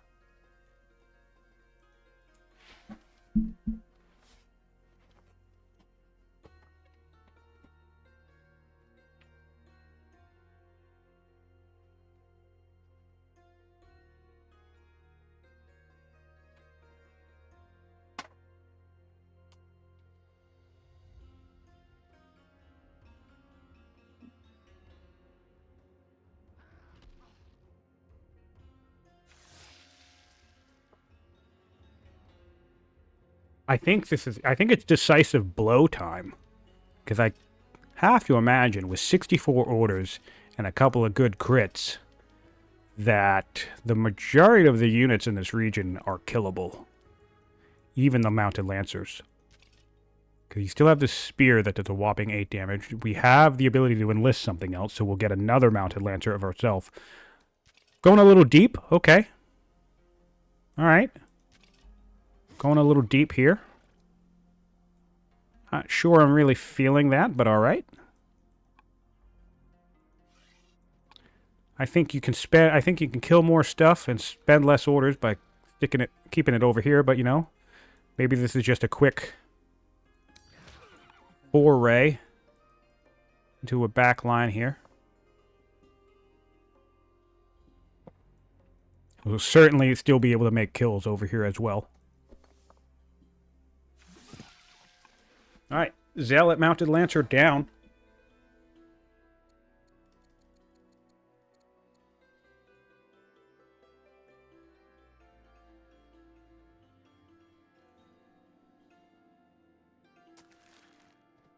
Alright. I suspect this is going to be an enlist here. We have 8 damage. We just need... Alright, so it's going to be 14 damage. So we just need another 6.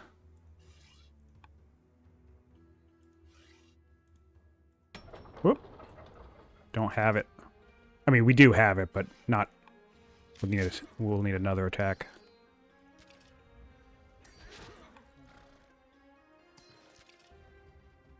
Yeah. There it is. There's the enlist.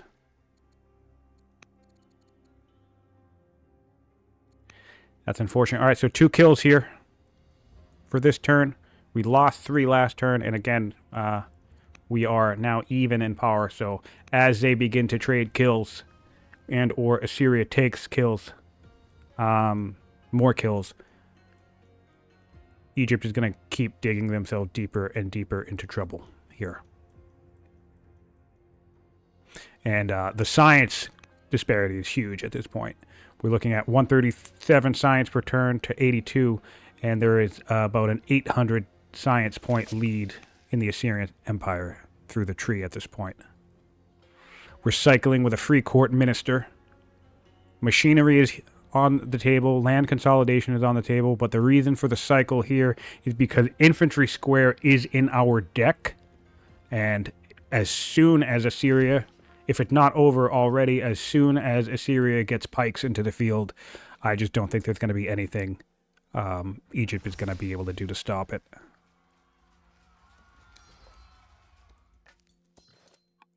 That's our 4th kill here.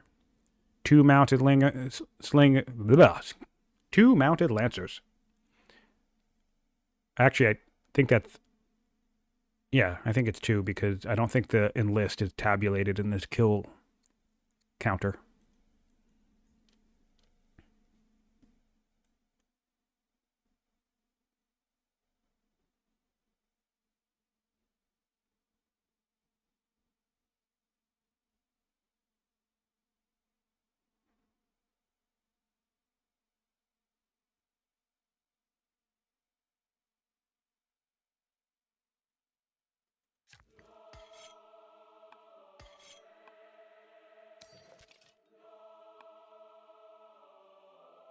$25 orders left to go. And that's the other disgusting thing, is every time they get a kill, they get 2 orders back.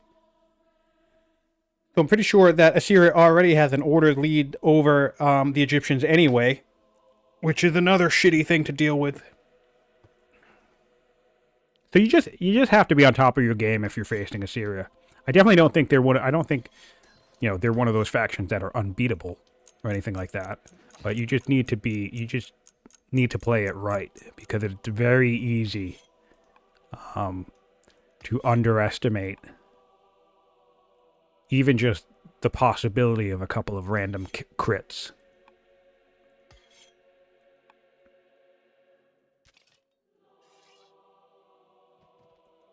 And of course, things like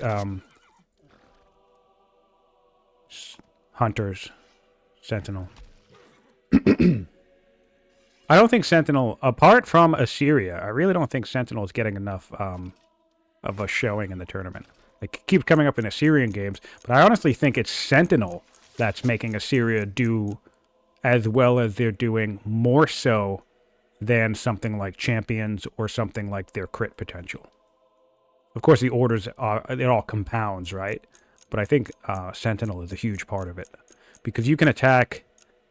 You know, I made a mistake in my match where I kind of did this weird, relatively late archer timing attack. So I mean, it wasn't a rush. It was just I attacked with archers for some reason, and I was attacking into slingers.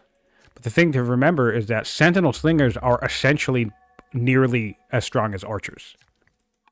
They basically are archers. Because Sentinel slingers in friendly territory get a 30% strength boost. So a Sentinel slinger is basically an archer, but it can be very easy to think, oh, I have archers, he has slingers, I have an advantage. No, you don't. Wow, that's it. That's it. Moroten's calling it here. Well fought. Good game from both players. My goodness. Whoa, cool. The AIs are taking some stuff. They're doing some stuff. Something cool is happening. We're auto-playing the turn. Yeah, that's weird, but here we go. Oh, well played by both players. Incredible game. If you have not caught the first half of this game, the very first session of this game, go back, give it a watch, because really these players started fighting on turn 12. There was some very early aggression on the part of Assyria, which could have backfired, but obviously it didn't. So let's see if we can get these guys into a call and recap this fun and interesting match.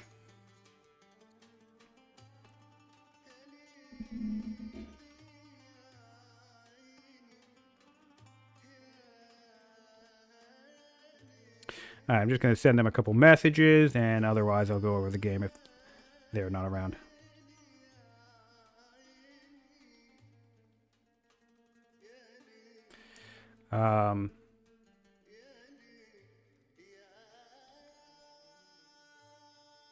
Yeah. Crazy. Definitely would have been tough. Certainly would have been a tough either way, but I think, unfortunately, Egypt let it slip away just a little bit. All right, so let's see if we can start a call here. Call. Oh, shit. Let me see. Oh, did it wrong. Hold on. Why am I bad at this? I don't know how Discord works for some reason. There we go. Calling everybody. Sino, I might be calling you, so ignore that. Okay.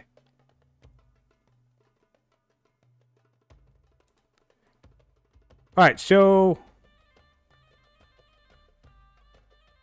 Blaj wants a minute. Blaj wants a break. And he'll hop in. And I think maybe I'll stream that separately. I don't know. Well, I'll get Moroten in here and I'll catch up with him. All right.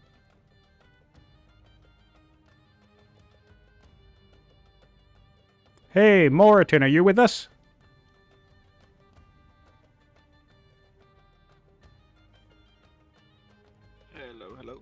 Hello. Blaj is taking a break for a second, but I figured I'd just start with your perspective. First of all, very, very well played. I definitely think you had a solid shot there at the end. I like how you did kind of like that mounted lancer timing rush thing. How are you feeling going into that battle?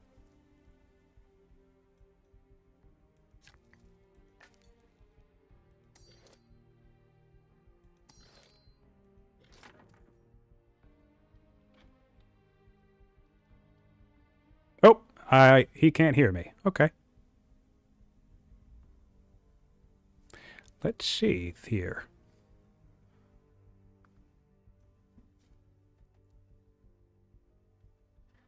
All right. Well, I can if I can get him to understand me. Let me see. Maybe if I re-enable push to talk, then try that. I'm lighting up on my end. Can you hear me? Let me try this. Push to talk. Hi, can you hear me now? All right, let me try swapping my mic.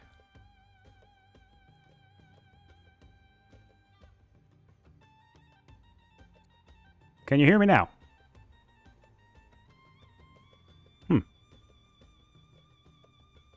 Yeah, we'll try a channel. Let's try that. I'm responding to him like he can hear me. He can't, but let's try.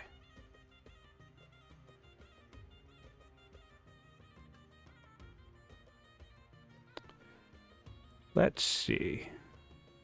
Go back to voice activity. Does it work now? Can you hear me now? Still can't hear you for some reason. Huh. Weird. I can hear you. All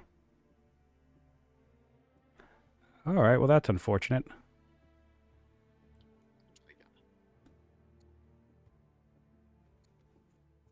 Can you guys hear him? You guys can't hear him? Okay.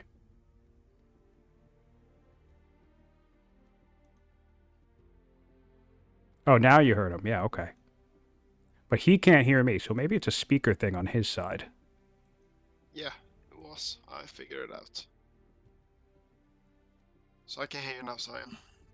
You can hear me now? Yes. Okay, great. All right, I'm just going to... I know Blaj is taking a break, but I'm going to text him that we're in the Hanging Gardens. All right, so first thing I wanted to say was very well played. I think you had a strong game, I think, early on. Hey, welcome, Blaj. Thanks for joining us. Can you hear me? Can you hear us? I can, but can you hear me? Yep, I can hear you. Okay, great. Okay. All right, so I was just telling Moroten he played a very, very good game. I think he reacted well to your early aggression, and it was very impressive that he was able to beat that attack off. It was really unfortunate that he lost all of those hired orator units, but I mean, I feel like overall he came back pretty strong and had a solid game up until this final battle. Moroten, I wanted to ask, how did you feel going into that final battle, and were you expecting as much resistance as you saw in Tashan? I mean, I tried prior to this session another attempt, and I was surprised by the strength of his units, even though they were a tier below me. So I figured I'd wait for strength 8, and I was yet again surprised by how much damage they could soak before they died. I was banging my head because before going to Tushen I was thinking of going to Resin and taking the south, and that might have been the smarter move, I don't know.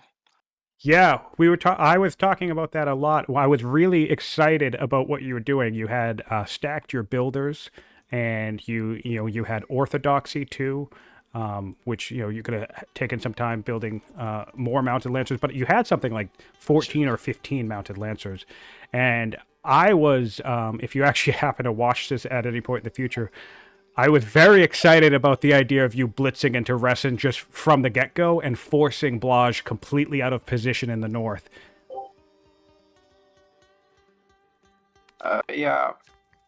Because there were no forests in the middle, I think it would have been better to attack there, because I was camping my forest the entire time. So Blaj, I also No, go ahead, Morton. I had gotten several ranger promotions just to be able to hide in your forest, but I could not find a single spot for my lancers. Yeah.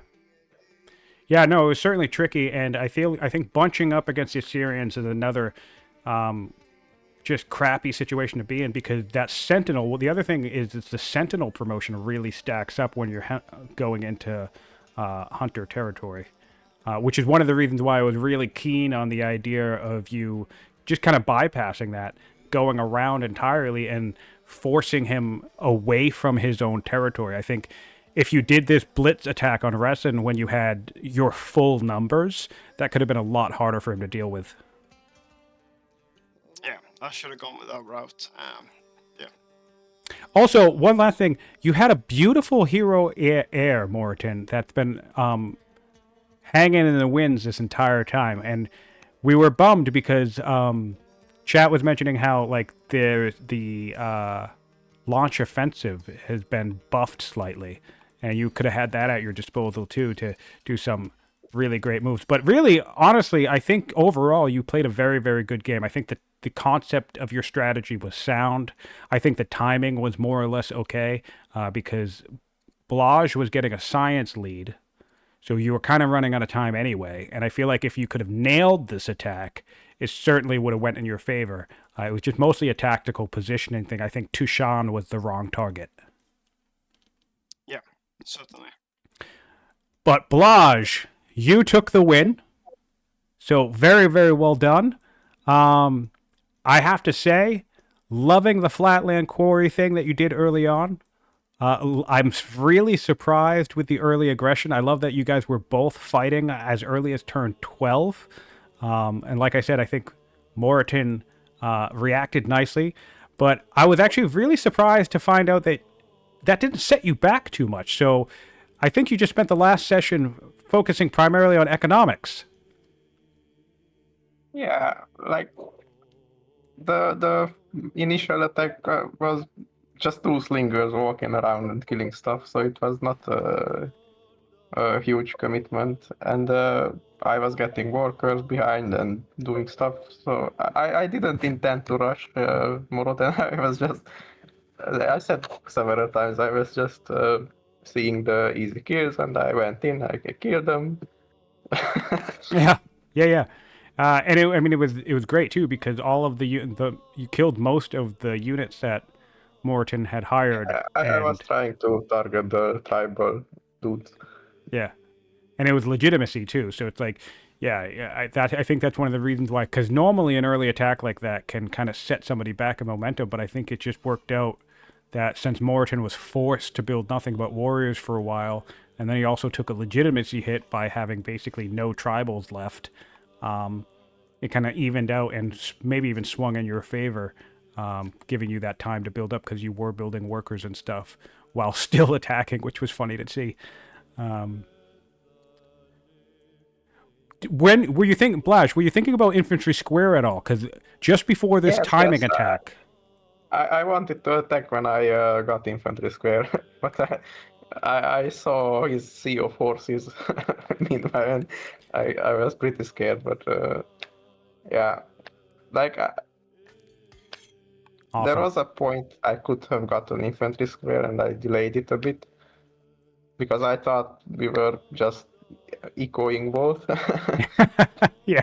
Losing my scouts was very. I always lose my scouts because I don't pay attention, and it's very bad. Will someone remind me who cleared the central site down in the middle of the map, Gaza? Who cleared that first? Who started that conflict? Because I think one of you guys cleared it, and then the other one went in for an attack. I was clearing it, I think, and he attacked me.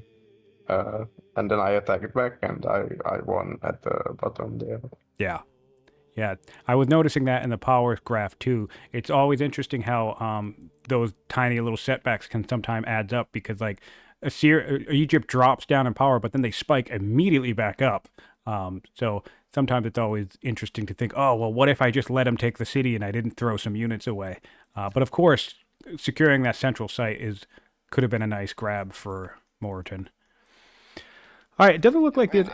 Oh, go ahead. Go ahead. Yeah, when I attacked him there, I noticed that he became weaker for a while. So that's when I gave my first attempt against Tushan.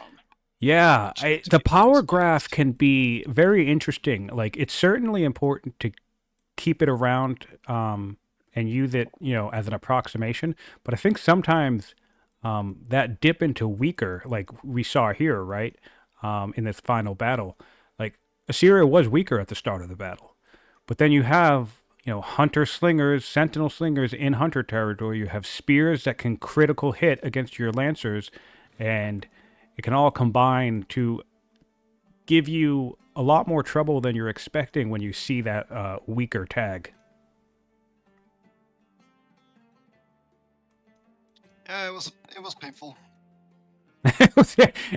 Yeah, fighting Assyria is always painful. Trust me, I know. I've also just recently lost to Assyria, and the exact same thing, basically. Moroten, you and I basically just did the exact same thing. We hit a hard power spike. We saw our opponent was weaker, and then we just, like, full force, blunt, like, trauma directly into the Assyrian border, and we just got smacked down for it. So, I mean, don't trust me when I say I feel your pain, and yeah, no, it's unfortunate. I was totally rooting for you at the start of this, but I just after a while I was like, oh no, the same thing's about to happen.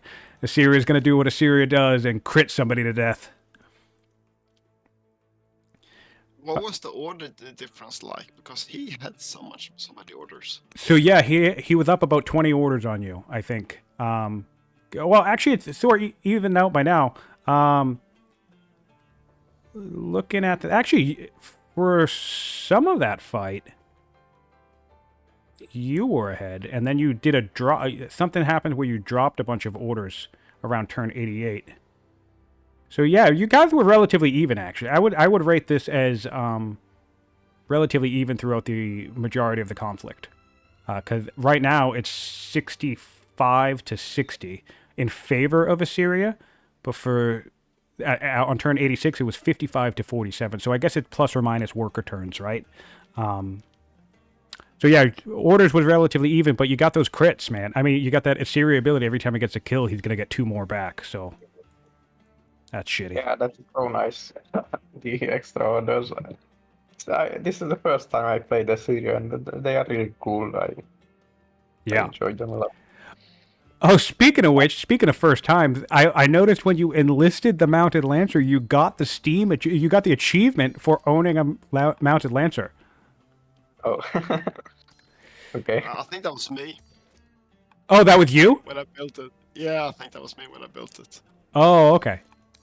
Well, kudos for having you guys the first Mounted Lancers. Either way, that's really cool. All right. Anyway, I'm going to close out the stream. I wanted to, because there are no questions left, so thanks for popping in real quick. And I super appreciate both of you for letting us watch. This was a very entertaining match. The first session especially got a lot of great feedback while people were watching. Everybody was excited about that early conflict. So, and again, kudos. Both of you played very, very well. Moroten, you played well despite the loss. It's sad to see you exiting the tournament. But we definitely are grateful for you playing it out, and hope to see you come back if we do this again. I'm rooting for a second tournament season. All right. And Blaj, kudos to you, and you're going to keep fighting for survival. You're still in the lower bracket, and you have a shot to go all the way as long as you, I don't know, what's the count? We have to not lose 5 games in a row. I'm in the losers bracket now too, so it's I'm looking at the bracket. I'm like, oh, I guess as long as I don't never win, never lose another game, I'll be good. So a tall order, but I believe in you. You played very well this game. Thank you. All right, guys, I'm gonna let you go. I think we are in the same bracket, no? Oh yeah, are we gonna bump into each other? That's fun. Well, if we both keep winning, we'll definitely bump into each other eventually, because there can only be one person who exit the lower bracket. All right, but I'm going to step out of the call so I can close out the stream. But again, thank you guys very, very much. Thanks.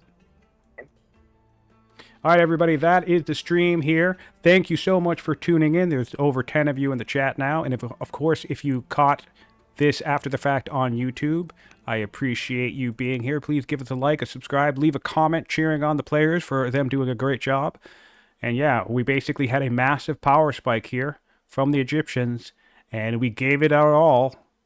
But ultimately, the Assyrians proved too much to blunt force down. And I think Moroten made the correct call here and ended the game where he did. Kudos to both players for playing very, very well. Science rate, really impressive that Assyria was able to keep this lead despite his early aggression. And also, again, really impressive from Moroten for, you only need so much science. He got his 80 science. He did have a power spike available to him that he might have been able to leverage for a win. So he still stayed in this game. He still stayed competitive despite that early attack, which again, if you're tuning onto this late, if you only caught this end, go back and check out the first part of Moroten versus Blaj, because it's pretty intense, and it's really interesting to see that Moroten stuck with it and stayed in such a competitive position throughout most of the game. Anyway, that is all for this game in the Old World Community Tournament. I am Siontific, and thanks for watching.